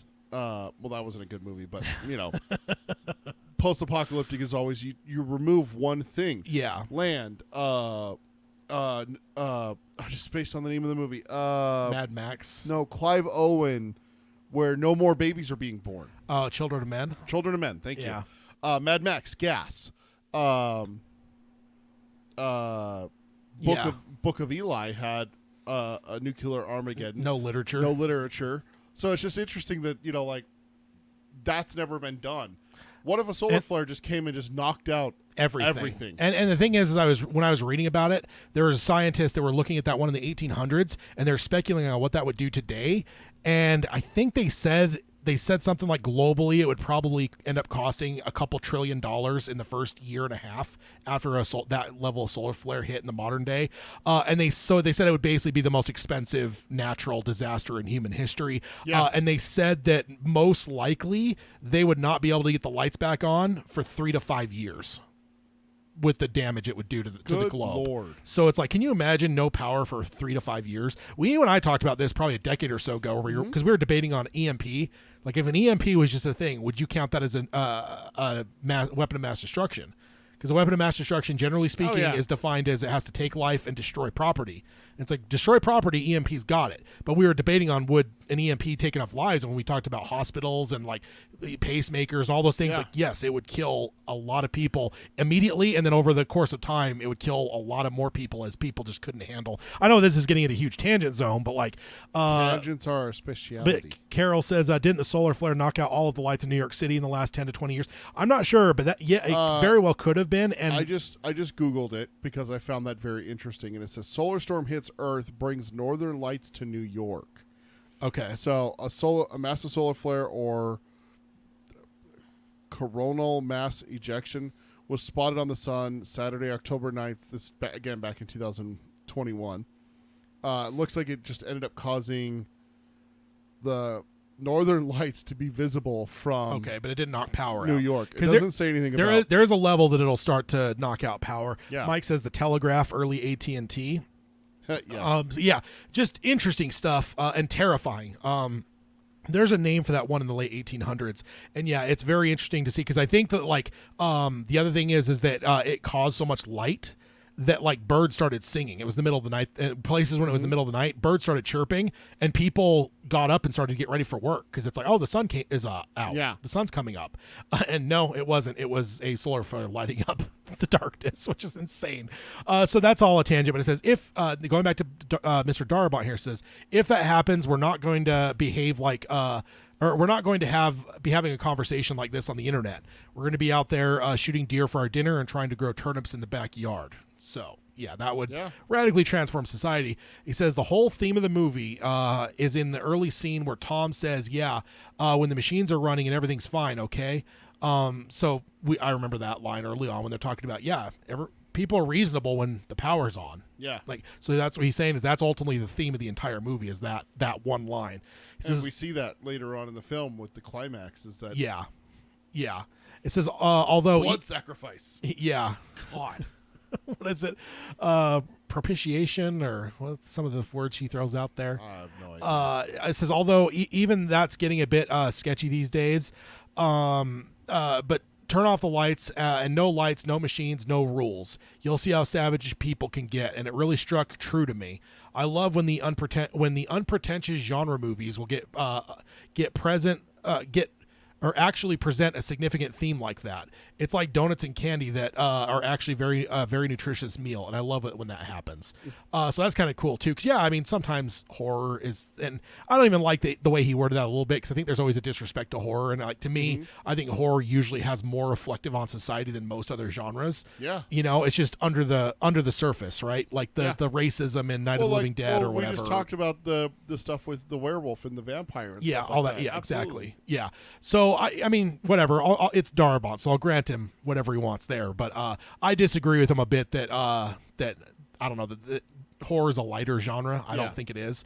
Or it's not taken seriously. Maybe that's kind of what he's implying. Yeah, I guess he does say that. Yeah, he does say unpretentious genre movie. Yeah, so it's not necessarily that they're doing it to themselves. It's just people don't take it seriously. No, yeah, it's people a horror movie. Yeah, people don't. I think it goes back to way back in the day when horror was meant for children. Yeah. Like back when it was like comic books that were like Tarantula Man and even Dracula, that stuff. Like it wasn't made for adults. It was made for children. It was comic book stuff. Like it was.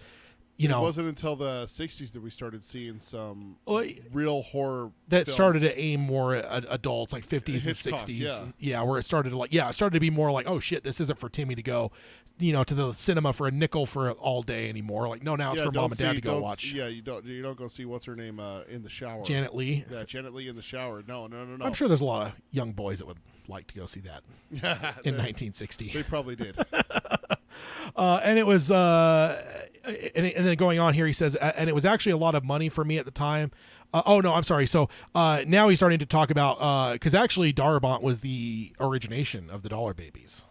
Oh, was he really? Yeah. So, and I skipped some of it because we know about the Dollar Baby program and stuff. Sure. So, but now we're talking about reaching out to King on one of his. So, Darabont made his name on a short store or a dollar, basically one of the original Dollar Babies. And he's telling the story here, and he says it was actually a lot of money for me at the time, but I didn't want to insult the man because he was talking to King about this story. The story was The Woman in the Room.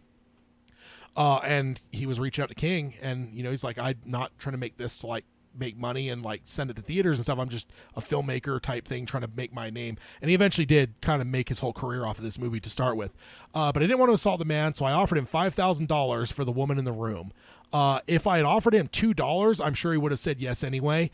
But I didn't know that about him at the time. So they offered him $5,000 for the rights to this movie.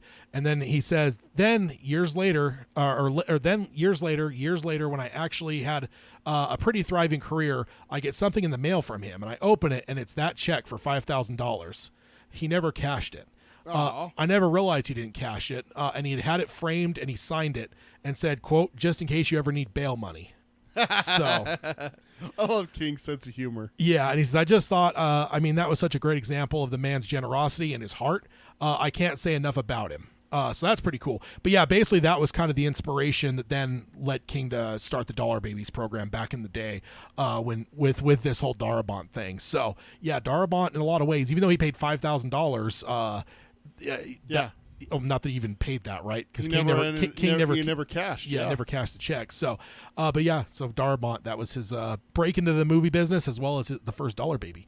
I do remember we had one producer who was a very famous producer, because now he's talking about shopping, because he bought the rights to The Mist, then he's trying to sell the idea, basically. Yeah. He says, we had a meeting with one producer who was a very famous producer, and I don't want to embarrass him, so I'm not going to say who it was, but he had a very big production fund, and he had me in his office, and he had the checkbook in front of him, and he says, I'll give you $40 million to make this movie right now, but you have to change the ending.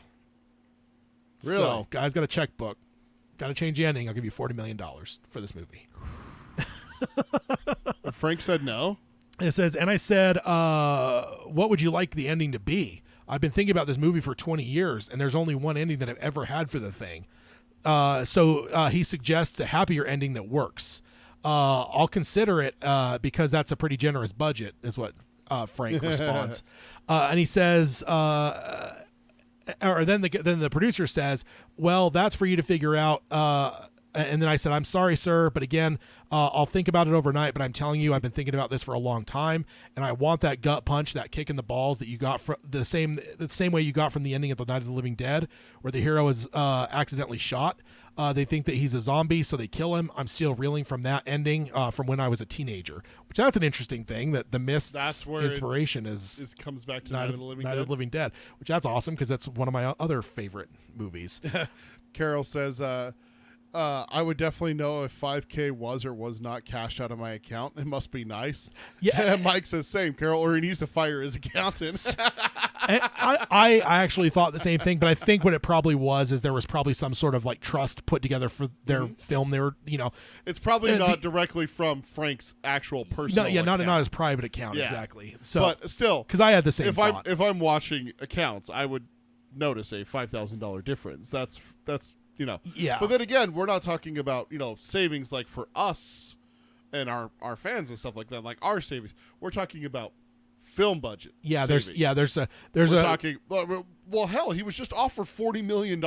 Yeah. So 5,000. Well, that's a different time. I know. Different movie. But here's the thing though, if they've got some sort of like, war chest for the movie, are you telling me there's not one other place that maybe went 5,000 over and then it's just easy to realize that check never got cashed because you're dealing with, probably not a lot, it's probably not millions of dollars, but if he's got tens of thousands of dollars, again, is there one area that didn't go over and then it just looks like oh yeah, we're close to balanced out, and you don't go line by line, you don't realize like, oh shit, that check never got cashed. But but I agree with you guys. I had the same thought I think Mike's got it.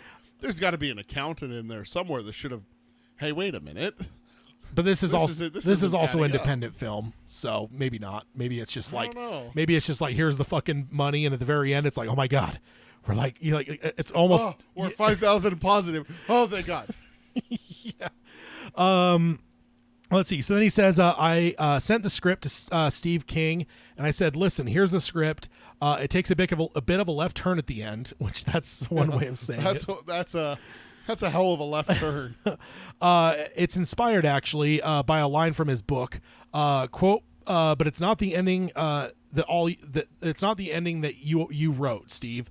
And if you don't want me to make this movie, I won't make this movie. You tell me. I put it in, so I put it in his hands. So that's the second time in this episode we have a very very competent filmmaker basically putting it in King's hands to say, tell me no, man, I'm done. I walk away. So, and he wrote back and he said, I read it. I love your ending. I'm sorry I didn't think of it because I would have written that instead. And he said, and then Darabont says, right, okay, great. I take that as a great compliment and an endorsement. I knew going in that half the audience would hate it. I knew that, which is interesting because there's still a number of people that do hate this movie, and it always bothers me because I'm just like, whatever. But it's interesting to hear that up front he knew, even before a fucking single frame was shot. He's like, half the people are going to hate this movie. But this is an interesting take on it. He says, but I thought of it as art. Not every painting is a happy one. It's an art form of self-expression at its best, and you have to run the risks that maybe some people won't like what you did, and that's okay by me. So, yeah, and that's what I always tell people. Like, art's subjective, like, whatever. But, yeah, no, and that's just interesting, though, that he knew up front. Like, half the people are going to hate this movie. That's brilliant. It's also very good for a filmmaker to have that mentality because if you're trying to go out and please everyone, you're not going to succeed. I mean, I've had that conversation with my daughter. She's like, I don't know why this kid is mean to me, and I'm like, honey, not everyone is going to be your friend. Not everyone's going to like you. Let's just teach her to punch him in the nose. I mean, God damn. Tad, this is why you're her godfather. Just bam, right there. And I don't know. Maybe schools don't take kindly to that nowadays. But. That's how Tad did it back in the day, right? but it's just one of those things that filmmakers sometimes have that not tough outer skeleton or the ability to look into themselves and be like, yeah, you know what? I understand that not everyone's going to like this movie, but I still want to make it. Yeah. There's ones that go out there and they are strictly out there just for the paycheck and stuff like that. That just makes me respect him even more. Yeah. But also I know half. Yeah. To have the to have the self-awareness to know that your audience is going to be split in half. Yeah, just not some, a few people may not like this, but most people will. I think 70-80% will like this movie. No, he's like, no, dude, 50% are going to hate. Yeah, this he's movie. like Thanos. He's like half and half, perfectly balanced. Is all split right down the fucking middle.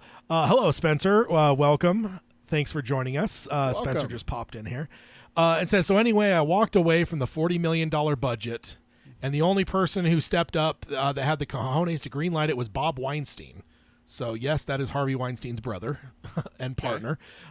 He says, I got a call from Bob, and he says, I love your script, totally fine with the ending, but you got to make it for this price, which was a bit less than half of what the other guy was offering. So, yeah, that's ouch. He says, so I went to Steve again because I wanted him to be part of the decision-making process here. I never wanted to make the movie that was going to embarrass him or let him down. Again, that's an interesting thing. I said, Steve, so here's the situation. The movie that Paramount thought would cost... Oh, yeah, that's the other thing. I did skip a part where he had a first-look deal, which we talked about earlier, with Paramount. And he didn't even pitch it to Paramount, but he gave it to Paramount because there's a whole profession of people who look at a script and they can calculate out roughly what the budget would take, how much it would cost to film make it. And so he gave it to Paramount because he's friendly with them. He was on a deal with them. He gave it to their accounting people. Said, "Can you read this script? Tell me what it's going to cost." Paramount says this will be a $60 million movie. This will be easily minimum $60 million. So when you go back to the producer that was going to give him $40 million, that was still less than what he wanted to do. And so, yeah, Paramount thought it would cost $60 million. This other guy was willing to pay $40 million, and now I have to make it for $18 million. So those numbers have fallen quite far for him. Yeah, I'm going to need you to go ahead and do this project for me. Yeah, sure. How much are you going to pay me? I'm going to pay you $40. Because we talked about how low the Dark Tower was. That was $60 million with 10 or so million of reshoots. Mm-hmm. So this is a fraction of what Dark Tower cost decades later. So I have to make it for $18 million. What do you think? $18 million is not a big budget, not anymore. Hell, even 15 years ago, it was pretty small. I'm sure that somebody who just made a movie for $800,000 is cursing me right now and laughing at me. But for the movie that we were making, it was pretty tight. And then Steve ended up telling him, do it, man. Make it a low-budget movie if you have to. Just do your thing. And so I remember when Bob first said you can make your movie, and I said, this is very nice of you, Bob, but we've got we got to have an understanding right off the bat. I'm not some kid out of film school. Remember, he just made one of the greatest film, and Shawshank not that much longer before. The decade before he made one of the greatest movies. Yeah. Those two movies came out. Yeah, those movies have come out. So I'm not a dude from film school. Yeah. He says, you guys, and he's also talking about Harvey here. It doesn't get mentioned, but yes, the Weinstein brothers were a powerhouse. He says, you guys, no offense, but you have a reputation for taking over cuts and recutting people's work, and I'm not that guy. So if we say yes and we shake hands, then you got to understand. Of course, you'd be invited to the editing room and watch the cuts, and I will listen to everything you have to say. I may address one note or 100 notes or no notes. You have to understand it's going to be my movie. And if you're okay with that, then let's do it. Otherwise, let's shake hands and part friends and make someday work on something else. Maybe someday work on something else. That's a tongue twister for some reason for me. So, again, very ballsy. But ultimately the right thing to do, right? You got to be careful with who you're working with, and you're even though it seems like nobody wants to fund your thing and somebody finally is going to give you some money for it, he wants to make sure that he's not going to get bamboozled and cut out of the process. And then he said, no, let's do it. You got your deal. That's a promise that he made to me. And you know what? I got to say he lived up to that. So Hey. that's good. Ultimately, to know that it was his film that came out, because even with Dark Tower, we've talked about that. Neither of us think that Nikolai actually. That's not the movie that Nikolai wanted to make. That's not the movie that he shot. That's not the movie that he probably even edited. There was other people involved there, but maybe that's why they grabbed a dude from Europe that hadn't done a lot of Hollywood work. That's someone they could push. That's around. an easy guy to just bully around and take it over and make your own movie from his footage. I'm not saying he didn't put up a fight, and we're not bad mouthing Nikolai No, or it's anything just like that. It's just that we know, Yeah. even though neither one of us has really ever worked in Hollywood or anything like that, dude, we've heard enough stories about what happens there. We've heard stories about people pushing their weight around. Yeah. Isn't Edward Norton famous for doing that for some of his films? Yeah. Where he's thrown his name around and thrown his weight around to get the directors and producers to change certain aspects of the film that he doesn't like. Other actors have done it as well. Producers have done it. Studio executives have done it. Carol says he had that big D energy. Yes, right. And he's not necessarily playing with because Harvey Weinstein was a monster certainly, but I know that both Weinstein brothers were like very, very, very dictatorial. They were the kind of guys that were very bullying and commanding in every way. I know we're dancing around here with Harvey Weinstein, but the Weinsteins were bullies anyway to everyone. They were people. They would just buffalo people and to get their way and stuff. And that's he even brought it up to him. You guys have a reputation, so we need to have an understanding up front. So to have that kind of energy, I'm not with some school kid you're going to do that to. All right? But still to have the balls to do that, he's basically kissing that 18 million goodbye by saying that. So the fact he did it, yes, very much big dick energy there. And then he says, this is the producer now, Denise Huth. Now we're getting into casting. And Denise says, I feel like the casting on this came together pretty quickly. As I recalled, Deb Aquila was the casting director on this, who had worked with Frank before and absolutely loves. She knows him really, really well. So there's always those roles in Frank Darabont movies. We call them the Darabont traveling players, who pop up in all of his projects. So guys like Jeff DeMunn, Bill Sadler, which is William Sadler. So all the ones that we know, right? So that's their name for them, is the Darabont Traveling Players. There were definitely going to be people who had kind of earmarked for certain roles in his mind. Laurie Holden was certainly one of them. I think she's another one of those that's been in all of his, or most, not all, but most. Some of the female ones kind of fell out of the two prison movies because there's just not a lot of female not roles. a lot of female roles in those movies. Sure. You're in a men's prison. I mean, Green Mile, you had the warden's wife. You have the old lady at the retirement home. A couple in the grocery in the courtroom. Store. In the grocery it's store. Not much, though. Yeah, it's very minimal. Very small parts. Because, you're talking about you're in a prison. A men's prison in the 30s? Yeah, in the old days, for sure. So Laurie Holden was certainly one of them. She said, for the role of David Drayton, he really did have Thomas Jane in mind from the very beginning. So that's interesting. All right. I'm sure we talked about other people, but Thomas Jane was sort of the goal. He really felt like he was perfect for the role, and I think that he was. And then Darabont chimes in here. He says, he came to mind when I was writing simply because I'd always loved his work. He's got a very grounded quality on screen, even when he's playing marvelously amped up extreme characters, like his role in Boogie Nights. A lesser actor would have gone over the top and not in a believable way, but Tom kept it feeling real. So it's kind of cool. Thomas Jane now chimes in. And in parentheses, it says David Drayton. That's cute because it's Thomas Jane. We all know who he is. Somehow, probably through some dinner, I met Darabont, and we sort of bonded over our mutual love for classic comic book art. So we stayed in touch. I don't remember that we actually actively worked on looking for something to work on, but one day a manila envelope was dropped off at my door. It was a script for The Mist with a little note, check this out, let me know what you think. Of course, being a Stephen King fan, I read it right away, and the script was brilliant in my mind.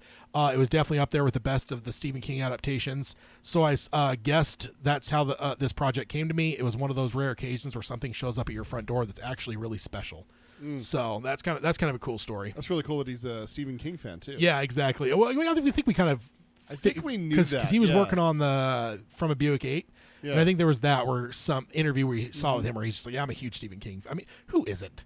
Let's be honest. Nowadays, it's easier to say who's not a Stephen King fan because Right. there's this whole generation of people now that have grown up reading his works that are now actors and producers and directors. But it is still. I'm with you though. I geek out every time somebody someone's like, hey, yeah, me too. somebody proves to be like a really like legit Stephen King fan, not just like I saw one of his books for sale at the airport, so I bought it. It's the first one I've read in 25 years, but.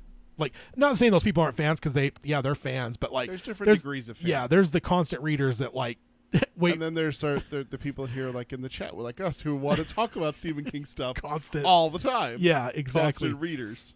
Exactly. And then it goes back to Darabont. And he says, when I was writing the script, I thought this guy is making the right decision for every or the right decision for every right reason. And every decision he makes turns into a disastrous choice. And I thought that was really interesting, which I don't know if I've ever really thought about that before. I'm gonna have to go through and watch it again. Maybe we have to do a reaction at some point of it, maybe on Patreon. But yeah, so he says this is a really provocative because it runs counter to what we usually expect from a movie.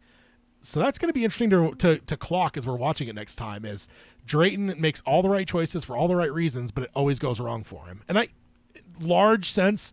Like standing away from the movie and kind of squinting my eyes, I could see where he's coming from, but I can't wait to go through and watch it and actually It would be really kind of fascinating if we would go through and watch the movie and then pause and discuss it. Be like, all right. I mean, we talked about Was that the right reason?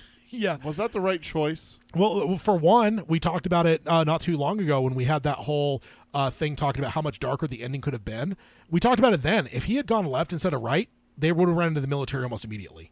So yeah, even there, and that's a very random. So it's not like that has a lot of like right is right, left is wrong, or none of that. It wasn't right towards a town, like Portland or something like that, like a bigger city where it's like, oh, we can get more help than we can if we turn left and go into downtown small town. Yeah, but the army was coming from the Arrowhead Project. Yeah, and that's where they came into town from, and everything like that. So yeah, maybe that's exactly what we're talking about, is that he made the right choice. Because let's be perfectly honest, if you're looking for help in a disaster situation and you're in a small town, head towards the big town. The big town has better... Unless it's zombies. Well, no. We're not talking about that. We're talking about a natural catastrophe kind of situation here.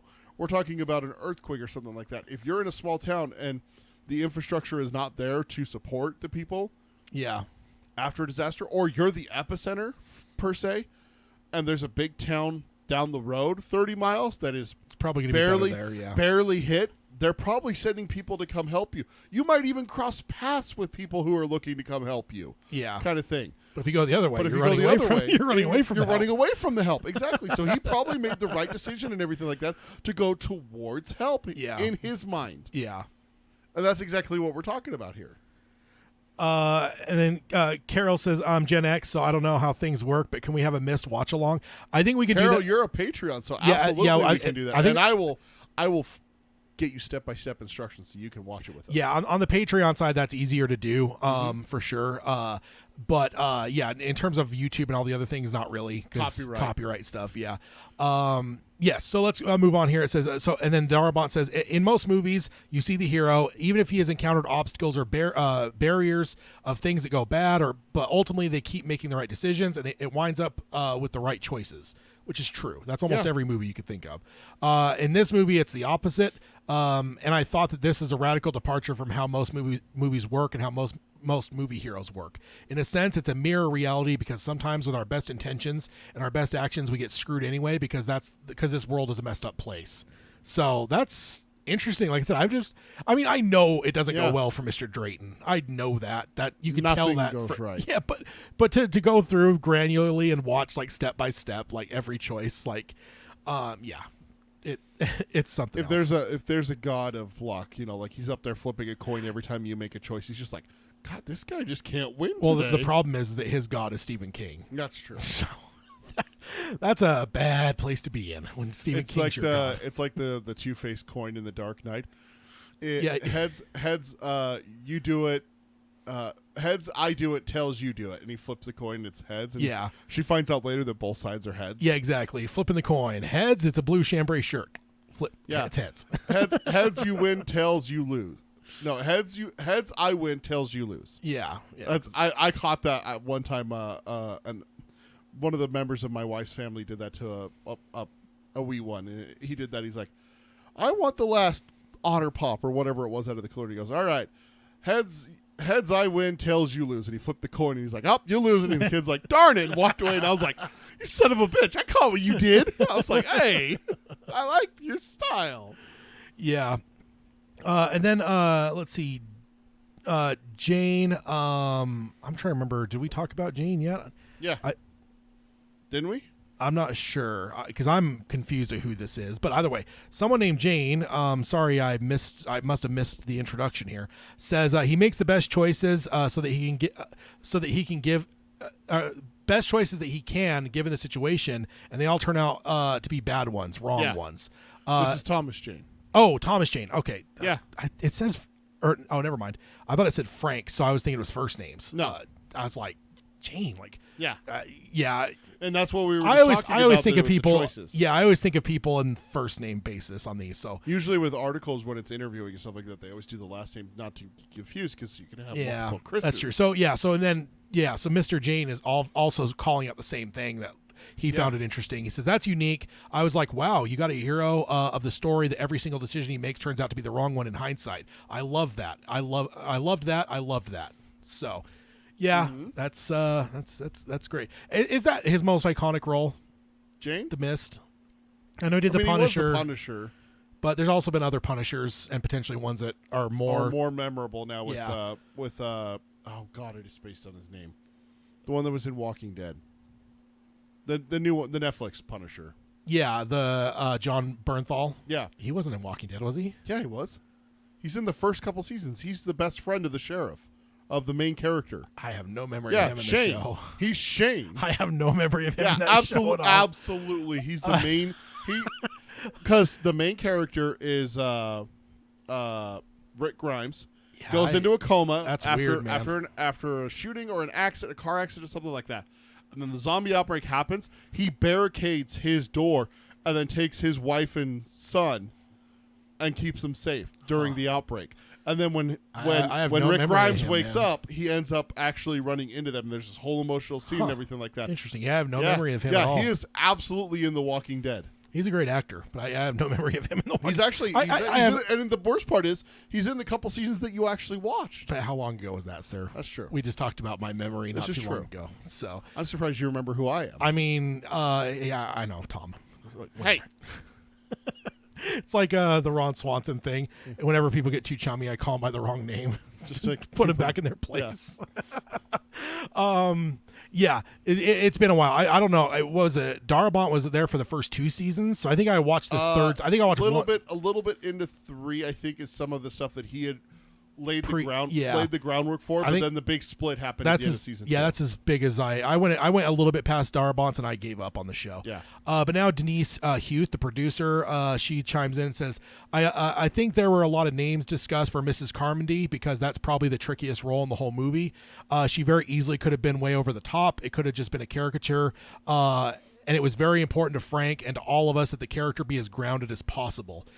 Which I think, yeah, you can make those faces all you want. So, but you got to admit though, yeah, she does an incredible job. Oh, well, Mrs. Carmody never feels over the top. She never feels like a cartoon character. No, like none of that stuff. Like they did a good job on all that. And it says to her, this is what she truly believed. It's not just that she's a lunatic. It's that it is her faith, and this is what she truly believes.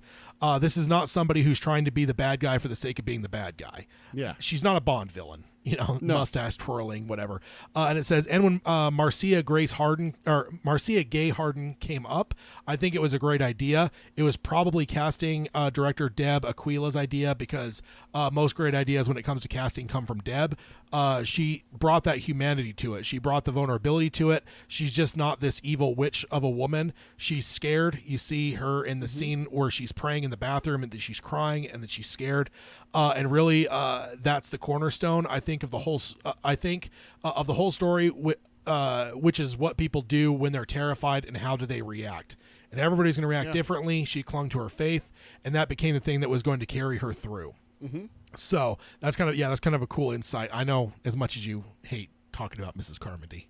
The thing is it's one of those things where the woman, the actress, and the character are phenomenally done. Yeah. But of course, it's designed for me to hate her. Yeah. You know? Yeah. You know, that's exactly what she was supposed to do. Also, that's exactly what it was. You had a son at just the right age when you watched My this. son was 2 when this came out.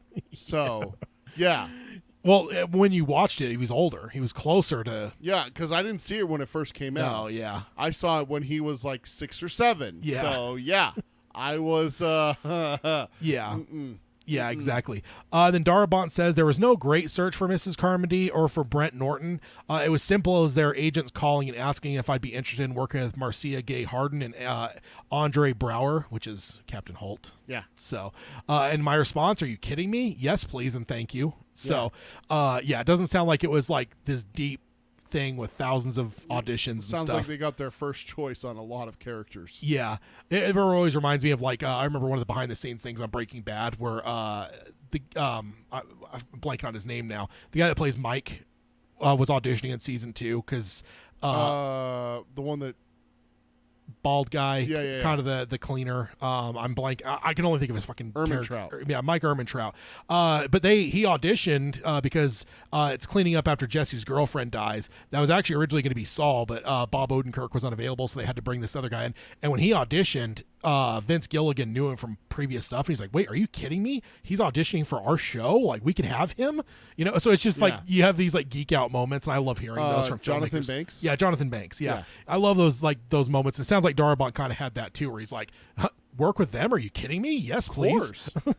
And he says, "What a pleasure it was to work with her." And let me say this saying about the entire cast: Andre Brower, Toby Jones, Sam Witwer. They were all new to me as colleagues. Every time I think of those people, it's just a great experience I had with them. I get a warm glow, and of course, that's also goes for the cast members I'd worked with before, like Jeff DeMunn, Laurie Holden, Bill Sadler, and so on. I'd hang a medal on each and every one of them. And we know, Frank. They're in all your stuff, so or most of your stuff. And then Darabont says Laurie Holden is another marvelous talent, a pro who brings so much texture and heart to whatever role she plays.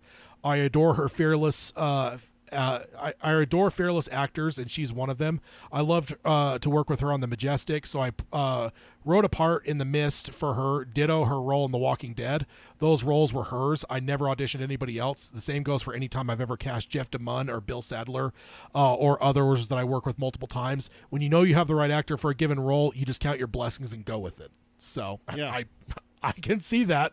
I had right? to look up one of those names that you said because I was like, I know that name from somewhere. Sam Witwer. Oh yeah. Hey, dude, that's Starkiller. Yeah, from and Darth Maul. and the all animated stuff. absolutely. I was like, hey, Not only is he a famous Star Wars voice actor, but he's also like one of the biggest Star Wars nerds. he's huge. Yeah, he's because he plays the Secret Apprentice in the Force Unleashed, the video games. the two yeah, games. Yeah, I was like, Yeah. hey, wait a minute, I know that name. yeah. And then now we have something from Mr. Witwer, Sam Witwer, which played Private Jessup, which is interesting that his name is Jessup from A Few Good Men there. The way that I walked into The Mist, was steeped in ignorance, because not only was I not reading, or not only had I not read the short, but I wasn't even supposed to audition. It was completely an accident, and this is One of those ones. This is he was supposed to take a left into an audition and took a right instead, or something. I was walking down the street in Hollywood, and this woman is on the crosswalk carrying a bag of stuff, and she drops everything she was carrying. No one was going to help her out. I remember some guy walking next to me actually snickering, which really made me angry. So I ran out of the street and said, "Hey, can I help you?" And she goes, "Oh, please," because there were cars coming and stuff like that. So I helped her pick up her stuff, and I said, "Okay, where are we going?" And she goes, "Right over there." Okay, cool. And then we get to the elevator with her stuff, and I guess I had my headshot with me because I believe I was going to her office anyway for an audition that I remember utterly not being excited about. She saw my headshot and goes, "Are you an actor?" And I'm like, "Yeah." So she then we go up the elevator and we go to the casting office, and I'm like, "Oh, I guess this person works for the casting office that I was heading to anyway." Well, isn't this convenient? So the woman says, "Hey everyone, this is Sam. He's an actor. Sam is so nice. He helped me pick up my stuff in the middle of the street. Let's buy him lunch." And I was Aw. like, whoa, my lucky day. This is great. I'm a young actor, right? Free food is awesome. This is the best. And then she goes, actually, instead of lunch, and then I'm like, oh, I guess I lost lunch before it even happened. I love what's going through his mind here. She goes, would you like to read for something? And he says, sure. And so she hands me these scenes. One was a romantic scene between Jessup and Alex Duvallow's character. One was an argument scene, which would eventually be the scene with me arguing with Thomas Jane. And then one was the freaking out crying scene where I'm accused of all this awful stuff, and I have no idea what it was. And I had about 15 minutes to sit down and look at all the material, including the freak out crying scene. And I look it over, and I'm like, okay, I think I got the gist of it. And then I went in front of the cameras and performed it. And I remember Deb getting very excited. So there's the callback, as she just finds out this is Deb that we heard earlier is a casting guru. Deb gets very excited and says, oh my God, Sam, you might have saved me on this. Frank is going to love this. And I'm like, great. Wait, what is this? Is it a TV show? She goes, no, it's a movie. I'm like, okay, well, thanks, Deb. Thanks, bye. So I went down to my car, got into my car, called my agent, and I said, listen, I just met someone named Deb in the middle of the street. I auditioned for something. Apparently it's a movie, and apparently someone named Frank is going to love this. Do you have any idea what the hell just happened? Oh, I love the spirit of it. And my manager goes, okay, I'm looking this up. Well, the casting director, that's Deb Aquila. She's a big casting director. And I'm like, oh, well, that's good. So the movie, that would be The Mist probably. And I'm like, The Mist, like Stephen King's The Mist? He's like, yeah, and Frank, that looks like Frank Darabont. And I'm like, wait a second. The Shawshank Redemption, The Green Mile, Frank Darabont? Dream Warriors, Frank Darabont? Come on, The Blob, Frank Darabont? Young Indy? So he's a nerd. He's a fan. So I started having a freak out at that point, and I was glad I didn't know that when I was actually doing the audition. That's so cool that he didn't have like that pressure on him while he's auditioning, like he just was able to be like really cool. Yeah. And then I got the call the next Monday saying Frank would like you to be in The Mist. So that was that. So then Melissa McBride, which is the woman with the children at home, which I think she went on to do The Walking Dead as well. Yeah. She chimes in about her story. She says, I was working behind the camera in casting at the time, and I'd gotten a call about a Darabont project from the casting director that I worked with quite a bit. I'd been in the casting for a while already then. There was some concern that I wouldn't be able to do it because the role they wanted me to audition for was in the store the entire run of the production, and I had one word of dialogue, but it was a full-time job. So that's kind of a weird spot to be in, where you're basically a background character, but it's a store, so you have to be there almost the whole shoot, but she's only got one line. Yeah. I remember the audition, seeing the sides for the part, and I read them, and I was like, what's going on here? I thought, she goes out of the store, maybe she gets killed. So that's the quick part, the really juicy monologue. So then Darabont says she was one of the helpers at the casting office. They threw her on just to have one extra choice for the role. That had one line of dialogue. It was something along the lines of, oh my God, you killed her or you murdered her. So it would have been one of Carmody's henchmen is who she originally was auditioning for. Like after she gets shot, remember there's like the one that's like, oh, you shot her, you killed her. Like that's who she was originally auditioning for. Oh, okay. And then I think it was one of Mrs. Carmody's ladies, and this is Darabont again speaking, just to remind everyone. And she literally did one line of dialogue on tape, and I remembered we were still prepping, and I was there on site. We were in Shreveport back then, and I saw her say this one line, and I went, there's something really special about this actor. So I immediately called the casting office, and I said, could you please have her read for the bigger role for the lady with the kids at home? And then McBride, so the actor again, she says, I got a call back, and I was asked to read for the part. Coincidentally enough, I did, and that was the role that I ended up getting. So wow. That she got a huge upgrade. Darabont says, I was just at home. It was just a home run audition. I was so surprised that she hadn't been put forward as a leading contender and leading possibilities. I was so thrilled to find her because we just needed an actress who could really deliver that scene, and boy, did she.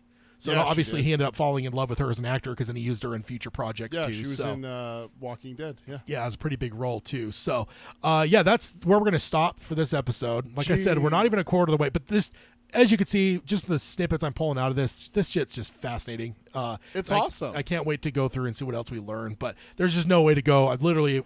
Now we're not gonna get any more until the new year. Unless it depends on how the call-in Year-end show bash. goes. Yeah. Because again, if we don't have call-ins, we have to have stuff to cover and talk about. So, So this is the dilemma that Tad's giving our listeners. Either call in and keep from getting more fascinating stuff about the Mist, or don't call in and lose the ability to call in future episodes. Hashtag Tad is terrible. Talk about an impossible choice. What's wrong with you? getting some Sophie's Choice Yeah, action no here. kidding. But now, moving over to odds and ends too. It's not the end of the show, just the end of this article for now. Real fast. To be continued. I should have got a to be continued. To thing. be I was- continued. to come up on the screen. Jack dropped in and said, I'm going through Skeleton Crew for the first time. A fun thought experiment is wondering how would you try and get rid of the Symbol Monkey if you want to get rid of him, Tad? Oh, I'd keep that little bastard, dude. I'd love him. Knowing when people are going to die? You can't get rid of him anyway. I just embrace him. Peter's getting the chills here. I mean, what do you want to do? Throw him in a lake and he just shows back up again? Fire. Fire cures all. Yeah. If I melt that fucker down, there's nothing to come back. I'd, find some kid with cancer and have him give it to him and say, hey, tell NASA you want your little toy up in space. And they just launch it to space. And There you go. there you go. It solved my Jason by putting him out in space, right? Yeah, it solved so many problems. Oh, man.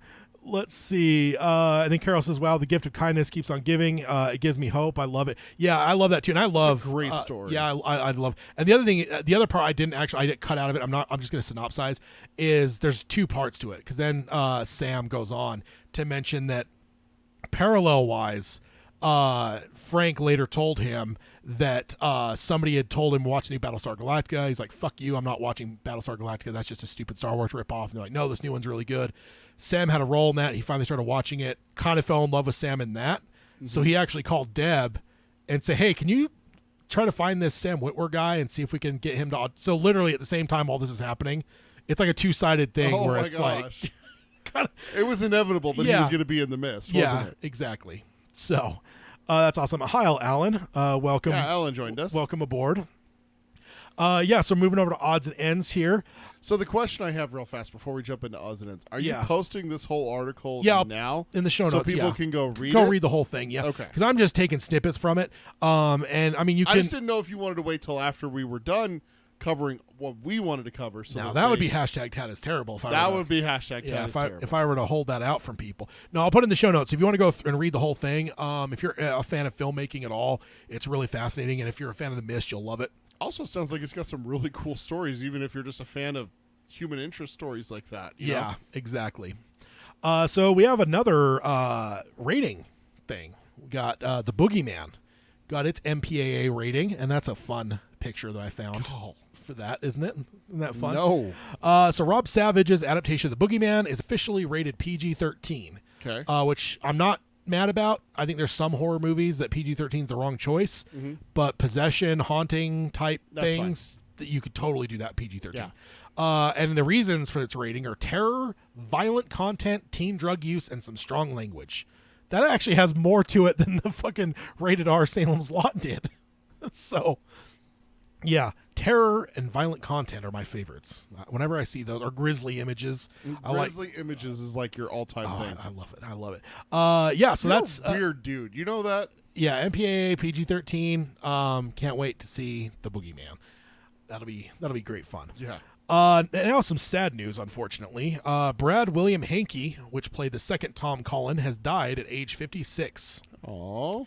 No, I didn't see anything as to why or how or what, but you know what I didn't know? He was an NFL player. Oh, was he really? Yeah, it was said that in his things. So he got drafted by the Giants, got cut in training camp, and then signed with the Broncos and played with them in the one of their Super Bowl years and played against the 49ers. And then he had a catastrophic injury of some kind that ended his career, moved on to acting, did some stuff like ER and stuff back in the day, and then, was in the stand not too long ago. Very young age, seemingly, to lose someone. But, yeah, he has passed away. Figured it was worth mentioning because, not that Tom was given enough in the newsstand, but I think he did a good job with what we saw. Yeah. So, sad news there. That is sad. So next up, Amazon, I don't have a slide for this one. Amazon had a thing where they're having their editors pick the best books of 2022. No number, no ranking. They're just like, here's a freaking shotgun of the best books of 2022. What our editor said. Yeah. Fairy Tale made the list, and good this book. here is a quote from the editor on this, and it was just a little paragraph here. It says, Fairy Tale's Charlie Reed joins the rank of Stephen King's best characters. Do you agree with that? Do you think Charlie falls into that realm of like just absolutely great King characters? Have you had a chance to really like put it in context yet, or is it just kind of still fresh? Dude's badass. I will say he is up there. Yeah. I mean, let's call it top 20, maybe even top 10, because he would be in the adult class, right? Or are we gonna look at doing like a high school age? Is there enough? Yeah, there? we talked about doing that as a separate thing because we did King Kids. Yeah, we left out the high school for King Kids because it just felt like high school is like adult enough that kids didn't feel right, but obviously they wouldn't fit as adults either. So I think at some point we should probably do like high school age as a separate ranking list. Jack says, "Oh wow, rest in peace. You replied to me on Twitter once. Didn't need to, but I always appreciate someone who takes the time." That's really cool. Yeah, for sure. Yeah, Aw. indeed. And it says, in the story he tells of a curmudgeonly neighbor with a dangerous secret, a parallel world ruled by an unspeakable monster, child-eating giant, a dog who lives more than one lifetime. It's wondrous. Fairy Tale is fantasy, coming of age, friendship, and adventure. It's good versus evil, a boy and his dog on a perilous quest. It's King doing what he does best, setting our imaginations on fire. Yeah. And that is from Sierra Wilson, one of Amazon's editors. So It's really just thought cool. it was cool. Because, I haven't really put a lot of thought into where Fairy Tale ranks and stuff. I don't think I loved it as much as some people. I really enjoyed it, but I think some people are putting it up like kind of in the not in the realm, but I feel like some people are talking it's like 11/22/63 level, and it wasn't that for me.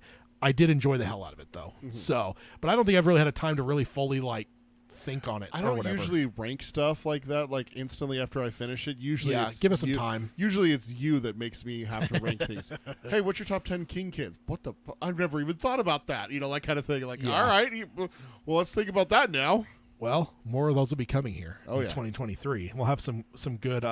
Carol says she's reading Fairy Tale right now. So far, so good. It's Yeah, I really and like it. yeah, and definitely what I'm saying is not to say that it's bad. It's just I just think some people are enjoying it way more than I did, but I still loved it. I thought it was great. So, next up we have King on Twitter, and this is fun. So original tweet was from user B98632. So that sounds like a droid of some kind. Have you ever thought about doing a dark take on It's a Wonderful Life? It's my favorite Christmas movie, but a twist on it by you would be pretty damn awesome. And Stephen King retweeted it and said, at the end of It's a Wonderful Life, Jimmy Stewart appears to have gone crazy and is about to murder his whole family. He's just got that look. Oh God, Steven. So there's King's. King didn't have to write a book. He just used a tweet, and he didn't even use all of his characters of his tweet to make a pretty brutal twist on It's a Wonderful Life there. So, Yeah. as you guys are watching It's a Wonderful Life going now, look at the eyes of Jimmy Stewart there and see if he's got that crazed look in his eyes. Compare him up to like the Dahmers and the Gacy's and all those Bundys and whatnot. Bundy's one where if he's not aware that you're taking a picture of him or stuff like that, there's some pictures out there. Dude's got absolute crazy all over his face. Yeah. There's times where I see pictures of him and I'm just like, whoa. Yeah. So King, that's a great one. Now this next one I don't have a slide for either, but there was one that as I was doing the prep for this show, it was just whatever, and I like lists. We all know this. Yeah. But there was a list and it was King villains ranked by likability. And I wasn't Like ability? and I ended up finding that same website was doing it for like video game stuff too. So it just sounded like it was maybe like a feature they were doing that then they were just spinning King into it as well. I wasn't really fond of it because I didn't really get some of them. I felt like, okay, I can see where the likability is. Other ones like the fucking prisoner from Green Mile was one of the ones. And I'm like, and it's not to say these people are likable, but he's ranking them. So like number 10 was which prisoner? the one that killed the girls. He's likable? No, and I don't think it's not even saying that they are likable. It's just ranking them from likability. So like number 1 would be the most likable. Number 10 is the least likable, I guess. So it's not even to say that they are likable. Again, that's what it made me feel weird about because it's like I don't really feel that there's like even a common thread of likability. But like for instance, Pennywise is number 10, so the least likable was Pennywise. And the only thing I wanted to bring up here, and I guess it's more of an odds, and it could have been a Palaver question too, but number 1 was Carrie. And I just had to stop because I'm like, is Carrie the villain? I've never interpreted her as the villain before. And I know you may look at me as like Tad calls a lot of people not villains, but like I've never even come close. Like sometimes I'm like, oh yeah, I could see where Peter might see that like Randall Flagg is a villain. He's wrong, but I could see where he's coming from. Carrie, I don't see her as a villain at all. What? She mass murders children, dude. I mean, what? I don't see her as a villain at all, man. Of course she's a villain. No, her mom, the bullies, those are the villains of the story. No. See, there's a difference there. You're saying the villain of the story. A villain is someone who does something bad. Period. It's not in context of the story or anything. And also like the fact that she murdered people who had nothing to do with what happened to her. I don't know. I just, and the other thing is she is also the main character, and it's very rare to have a main character as the villain. That's super rare. So I've never even interpreted her as, I mean, yes, I'm not saying that she does only good, but I'm just saying that like, I've just never interpreted her as a villain. Like if we were like listing villains for like I never would have listed her. It would have been the bullies, especially the one girl, right? And then her mom. Mm-hmm. Those would be, that's who I perceive as the villains of that story are. Yeah, but again, you can still be a villain if you're the person who's the good guy throughout. You can have a turn. She takes a turn. She mass murders people, Tad. like, dude, that's a villain. Like, there's no difference between her doing that and someone going into a school with a gun. I mean, Mike looks like Mike agrees with you. Carol says she agrees with me. I just don't. I don't see like how I said, you can't see her as a villain. She mass murders children, high schoolers, teachers, people who had nothing to do with what happened to her. She murders them. Yeah, that's a murderer. I've never perceived her as a villain, man. She's So that was the only thing I thought about even just covering the list to have this conversation. I was like, I'll just pull the conversation. She's a victim at the same time. That's not to take anything away with what happened to her, the trauma and the abuse that she sustained from her mother, and her mother is at fault for what happened. But still, at that moment, I mean, her mother warned her not to go to the prom, didn't she? So, dude, Carrie is absolutely a villain. Looks like it's split in the chat too, actually. So it makes, like I said, and I'm not, and this is not just me playing the Tad role. I really legitimately have never considered her. No, The thought Mike says they're all villains except Sue and Tommy. No, none of those kids. The one teacher too. None of those kids at that school deserved to die. None of them did. You can't tell me that even the bully and even the girl's boyfriend deserved to die over that. Over a prank. Crossing the line and stuff like that. Yeah, sure, fine. But murder? The one girl and John Travolta to kill them? And Carrie's mom? To kill them? Oh, I'm fine with them. You're against the death penalty, but you're okay with that. I mean, that's so hypocritical there. If you're against the death penalty, but you're okay with someone taking justice into their own hands like that and murdering someone, and then let alone locking the doors and preventing everyone else from escaping after a fire that was started, murdering everyone else at that prom because of two people's actions. Well, again, she doesn't perceive it as two people's actions. She sees it as all of them. Yeah. Again, that's what makes her a villain. That right there is just proof that she is a villain. No, I don't think so. She is doing her own means of justice. That is not a good person. I don't know, man. That's not a hero. I'm not even saying she's a hero, but again, I've never perceived her as a villain ever. Like not even, like I said, I was shocked by it. I was like, because I was expecting Flagg to show up on the list, and he didn't. So that's the other reason I didn't want to cover it. That list is ridiculous that it doesn't have Flagg. Flagg is Stephen King's best villain that he's ever written, except maybe Pennywise. That's the only other argument that he has. And, Flagg is so polite and jovial and stuff. You could see where he could have a likability effect. So, yeah, it was just the whole list. I was kind of whatever. But, yeah, like I was completely thrown off. And I'm like, I got to bring this up because I don't know. I've never considered her a villain before. So, and again, I would say that her perception issue, which I think comes down to more like her mom, like the neuroses and stuff that her mom puts onto her, is what kind of leads her to like see things the way that she sees things. But I think that reduces her guilt a bit because she's perceiving that everyone's against her, everyone's laughing at her, everyone's probably in like culpable of it. They're all John Travolta basically, right? And I think that, to me, I think that makes her not, I wouldn't say like innocent, but I think that makes her less guilty. If she had like known that it was 2 people, but then she kills everyone, then that's way villainous. But she doesn't. She doesn't have the perception you also to know have that. to remember that in the original story, she doesn't just kill the people at the school. She murders across town until she gets back home. She blows up gas stations and flips cars and kills people on her way back who weren't even at this prom. That is absolutely a villain. Oh, I got wrong. Let me take it out on anyone and everyone that crosses my path. Yeah, just I've never. This is the literally when I read that article, it's the first time I've ever even considered her being a villain. And not that I go through like every movie and I'm just like ticking boxes and going like, oh, there's the hero and there's the villain. I don't perceive movies that way generally. Like sometimes that has to be after the fact, or I have to like think things through. But yeah, I've never clocked her as the villain, and maybe part of it is the fact that she's the main character. That it's just main characters are usually that's your protagonist, not your antagonist. So no, see the difference is like Carol says. To be fair, at Peter, she was never trained to have any kind of control over her powers. Neither was Spider-Man. He didn't go out and start killing people. He knew not to kill the guy who killed Uncle Ben. He knew it was wrong. That moral teaching was there in her upbringing, that thou shalt not kill. Her mother drummed that into her, but yet here we are still blaming her mother for her actions. All the other shit that her mom put in her head, how is she to know what's actually real and not? The whole premise, You still know not to kill people. She knows that what's right and wrong. I don't know about it because again, all the other shit that all the menial bullshit that her mom put in her head that's wrong as well. That she was then over the course of this, like, what do you call it, a week or so? How is it not the same? Spider-Man has great powers. She has great powers.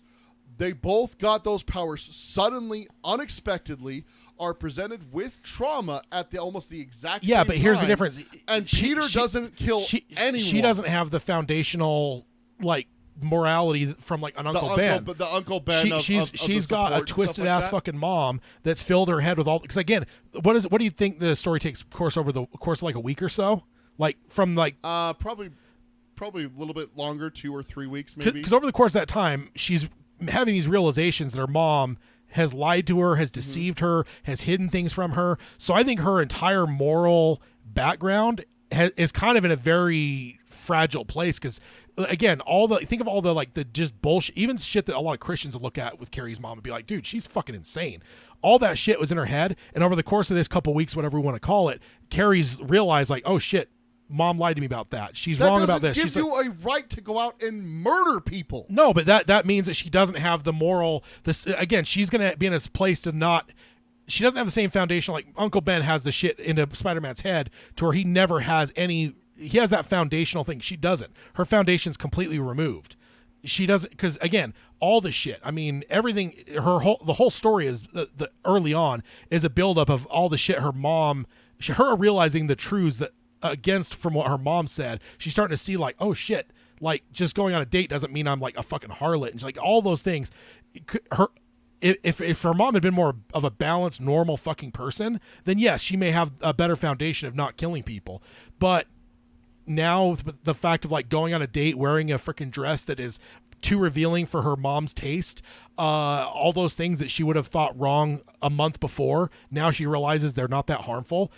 I think there's plenty of I don't know. I think that's a debatable thing, man. I like I said, I didn't know how you'd even perceive it. I know where you stand with a lot of that stuff. You're very black and white with that stuff. But yeah, I don't. Never perceived her as a villain before. I didn't expect her. I expected Flag because I was scrolling through the list. I'm like, oh yeah, Pennywise. I was shocked to see the fucking scumbag prisoner from Green Mile on there at all. I feel like if you even have likability in the list, I think, and Pennywise is the only one more hated than him, like least likability. He was number 9 and Pennywise was 10. I'm like, okay, so a child eating clown monster is the only thing that's less likable than you. That's a great thing. But I don't know. I was just I thought it would be a fun conversation, and it looks like everyone is everyone is pretty fired up in the chat with different opinions, which makes me feel good that it's actually a good discussion topic. It's interesting that we're willing to pass the blame from her. That we're willing to say that she has less guilt, but she still mass murdered people. That still is a villain. I mean, is Cujo the villain then? You always say he's a terrible beastie dog and say he's a villain. He's not a villain then. Jack just gave an analogy. If a group of people mistreat a dog who then gets free and bites everyone it can find, is the dog a villain? Interesting thought. So Cujo's not a villain then. No, I wouldn't call. I would say that's almost like a. There's some stories and it's usually nature based where there's just no villain. See, but Cujo doesn't have a choice. That is science. That is a rabies disease that's affecting him. It's a virus, isn't it? A virus that's affecting him, making him do that. Yeah, Carrie doesn't have that. I think there's some stories that don't have. That. There's some stories that don't have villains, and I think that I would, and not saying that Carrie doesn't have villains. Like I said, I put it on the mom and the bullies. I think those are the villains of the story. That's who I've always perceived the villains to be. They're the ones that, again, yeah, they poked that bear, and they didn't know obviously that the bear had telekinetic. Right. Okay, so what happens when you poke the bear and the bear attacks someone? The bear gets put down because it's bad. It can't live anymore. It can't be a part of where people are and stuff like that. Same thing with the dog. That's a much bigger debate. I don't want to get into like because I would say like a bear that's mistreated into whatever. I don't think you could put morality on that either. Like a bear that eats people and gets the taste for human flesh. Like, yes, we perceive that because we're the flesh. Right. But like that's just nature. That's a predator. This isn't a predatory act and everything like that. This is her getting revenge. Her just choosing dude, the whole red and everything like that in the film clearly shows like she's doing that out of anger. She's doing that out of everything like that. That is not something that was natural for her. She chose to do that. She could have easily just stopped. Here's the other thing too. She could have unlocked the doors. No, here's the other thing too. You're also dealing with a teenager. That's got to factor into it as well. Why? Because they're not logical. So we're gonna give her a pass then for being a mass murderer because she's a teenager. She didn't like sit there at home planning the whole thing out and shit. It wasn't premeditated, but it's still murder, dude. That's at the least it's manslaughter. That's what a bad guy does. I mean, I don't think there's any convincing me, man. I don't see her as a villain. She just now. I'm not saying that she did good. Like I'm not saying that like what she does is good. But yeah, I just don't see her. Again, I don't see anything as black and white as you do. I think there's a lot of grays. If a man comes home, catches his wife sleeping with someone else, and he kills both of them, is he a bad guy?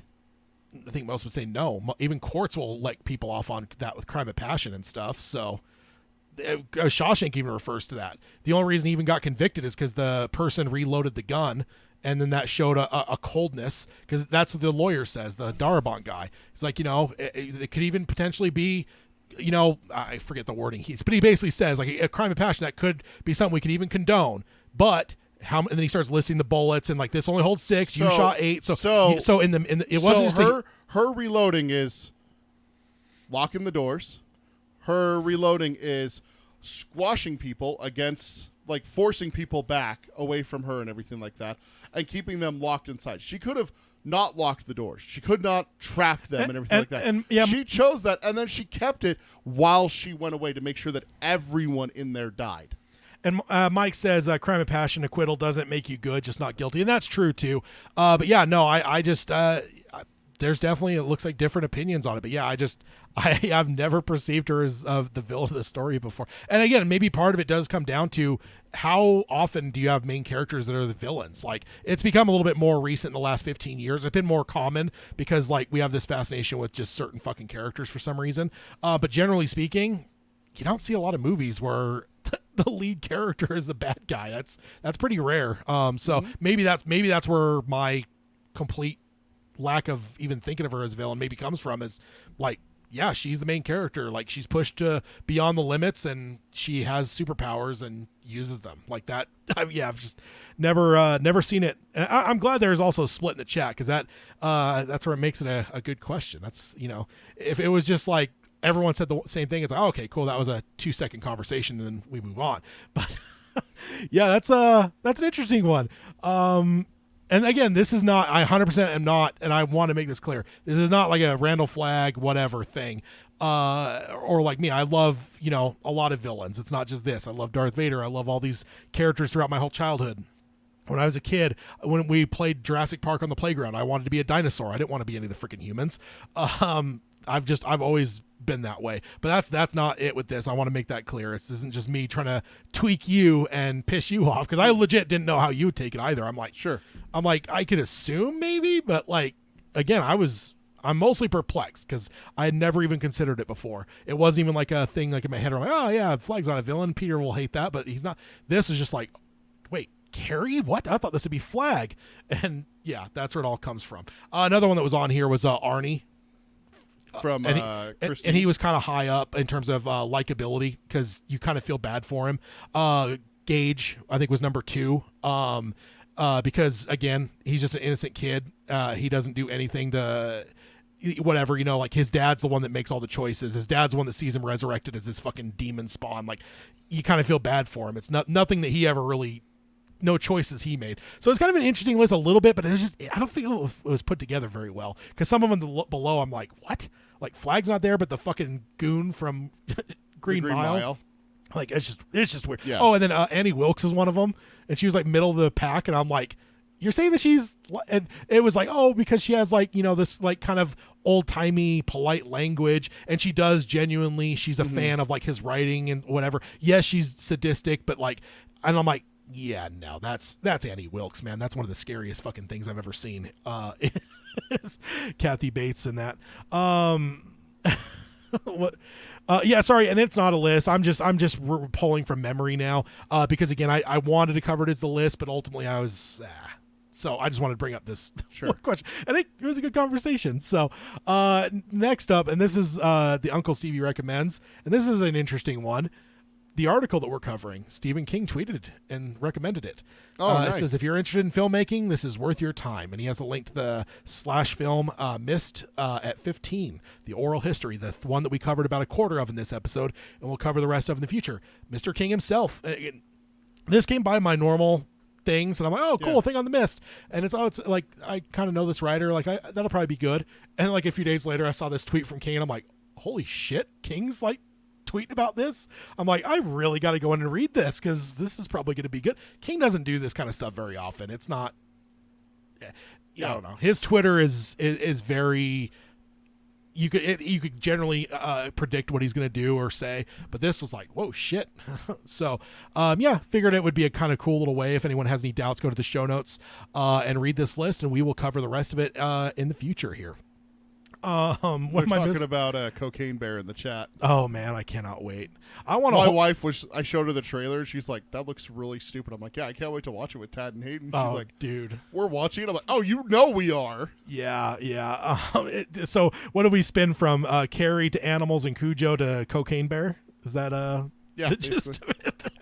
That's one of those weird rabbit holes that you go down. You're like, how did I end up here? And I do appreciate. Sorry, we haven't read a lot of your guys' comments on this debate here. Peter and I were obviously having our joust with it here, but it looks like you guys all had some pretty good points on both sides, which is what I love. My least favorite thing producing the show is when I think I have a good topic and then we just like both agree or disagree. Don't disagree in a way that's really compelling. We just both just like, whatever. But this one, like and then you sat there in silence for a bit. So I'm like, oh God, which way is he going to go? And then when you finally speak, I'm like, okay, good conversation. Oh, okay. Because again, this is about content. We want to. It's always more fun for me when we disagree, and to see the disagreement in the chat is awesome too. So I want a whole cocaine animal cinematic universe too. Cocaine dolphin, cocaine, just everything. Cocaine baboon. Yeah, cocaine emu. Cocaine beast under the stairs. Yeah. He's bad enough. Imagine him hopped up on cocaine. Then you just What's his name? Fluffy? It's not Fluffy. Yeah, I think it is Fluffy. Because I think I was saying I would have named it Cuddles. Because he just wants a hug, sir. Mike says, agreed, Tad. And I love when Mommy and Daddy fight on YouTube. Well, hopefully fairly soon. I'm hoping by the end of the year we'll at least have the full announcement for the new show. Because I have a feeling there will be plenty of disagreements there. As we expand out into non-King stuff, I think there'll be plenty of disagreements as well. Imagine Shardik on cocaine. I mean, wasn't he? That's kind of like the thing that we all think about when we hear Cocaine Bear, right? Is Shardik? He was tweaking out, right? Because he was like messed up, glitching and shit. Yeah. So I think he was. I think Shardik is a giant cocaine bear. And he sneezed too, didn't he? A lot. So yeah, he got Sprayed maggots all over Eddie. Yeah, there you go. See, it's a giant cocaine bear.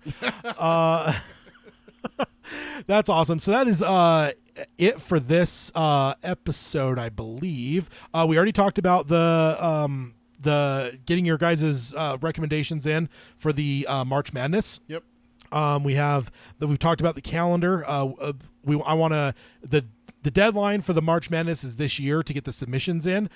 So basically, when we have our New Year's Eve year-end bash, that'll be the deadline for getting your ideas submitted. Then we'll get all that put together as a nice bracket, have that announced next year. We'll talk about the honorable mentions. We have a book club next time in a fortnight from now on the 17th. And that'll be a lot of fun as like we mentioned, Blaine has just been woken up.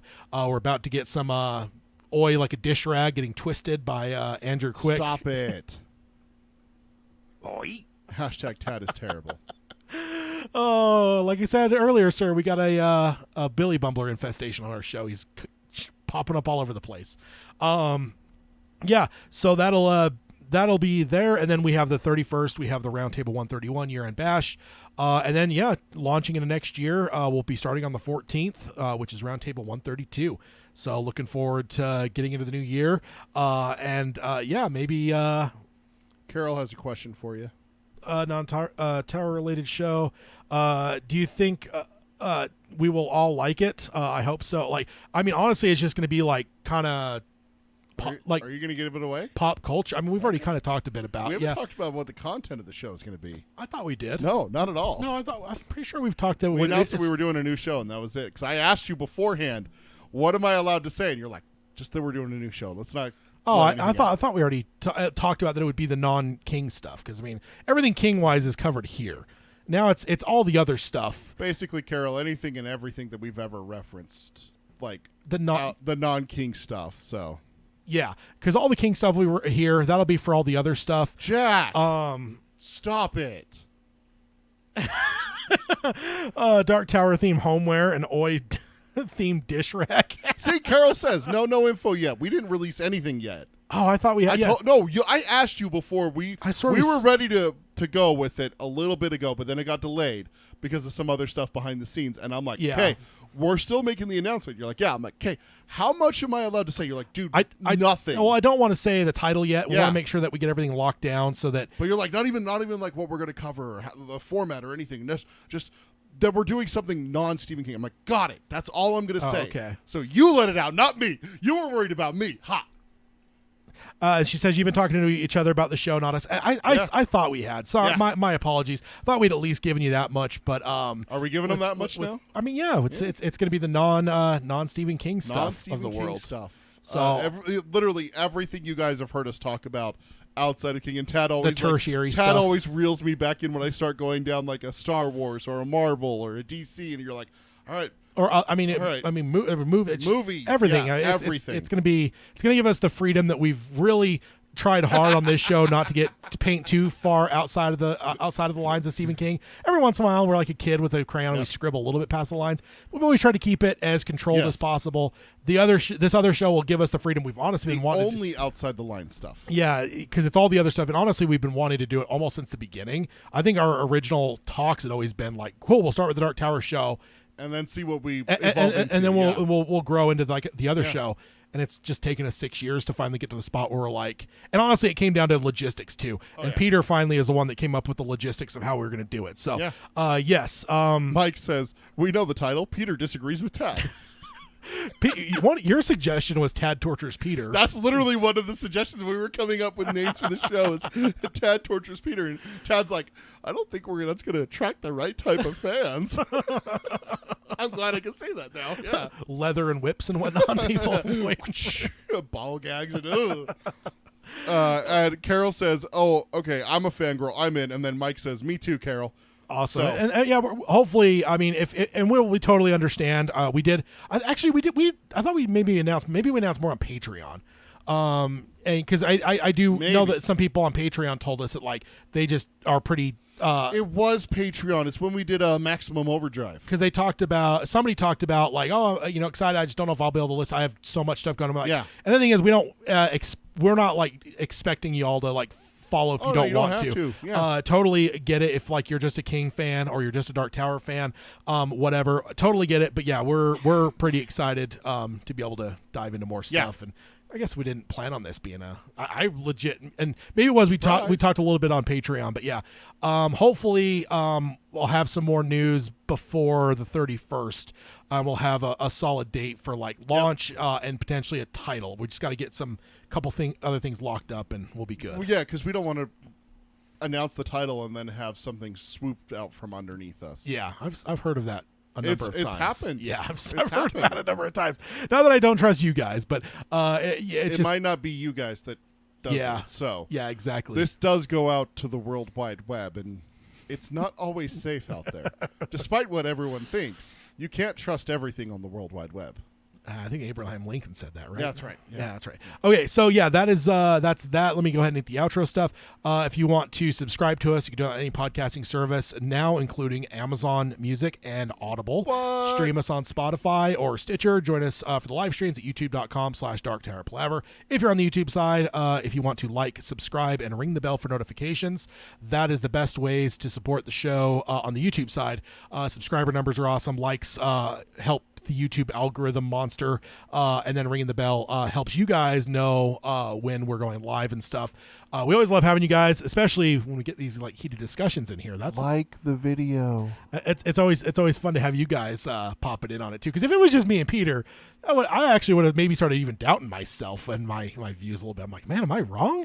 But then to see, you never doubt yourself. Am I crazy? Well, yes, but we don't talk about that. Yeah, and then if you want to support the show, you can do that patreon.com/darktowerpalaver. Then if you want to contact us, including sending your information for the March Madness 2023, which is the best King moments, I guess I could pull the slide up while you have until the end of the month, December of 2022, to get those submissions in. There we go.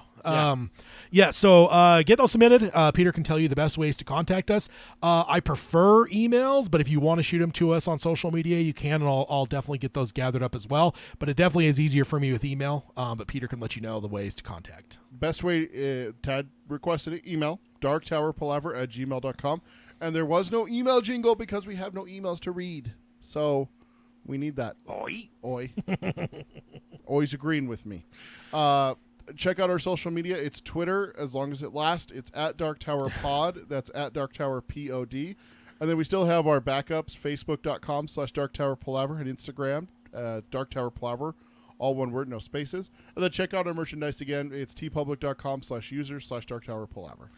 Indeed, and as we always like to throw out nowadays, hashtag Flanagan Dark Tower. Go and throw that out there. All those Dude, the stars are they're aligning. I'm telling you. Hopefully, man, I'm hopeful. I know some people aren't, but I am very hopeful. My heart will be broken if it doesn't happen. But right now, I have high hopes on it. So we'll sign off on the podcast side as we always do by saying long days and pleasant nights. Long days and pleasant nights, folks. Alrighty, thank you guys on YouTube. You guys are awesome. Sorry we couldn't read more of your guys' comments. There was a lot coming through fast on the debate there. We do appreciate the input, though. I love reading them, even if we can't read them out loud. Yeah. But I think that easily could have turned into an hour conversation. Or holy cow. Or not even conversation. It could have been argument. And I like what you said. It could have gone one way or the other. It could have been an hour-long conversation, or it could have been I see what you're saying. Yeah, I'm with you. Yeah. And that's it.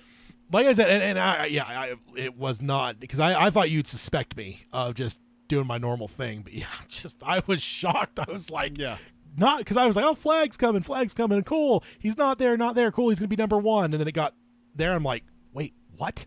Like, one, he's not on this list, and two, it's Carrie. Like, come on. Yeah. Spencer says, "Cheers, guys, and happy holidays. Happy holidays to everyone. We will see you back in a fortnight." Yes, indeed. Back in 2 weeks for.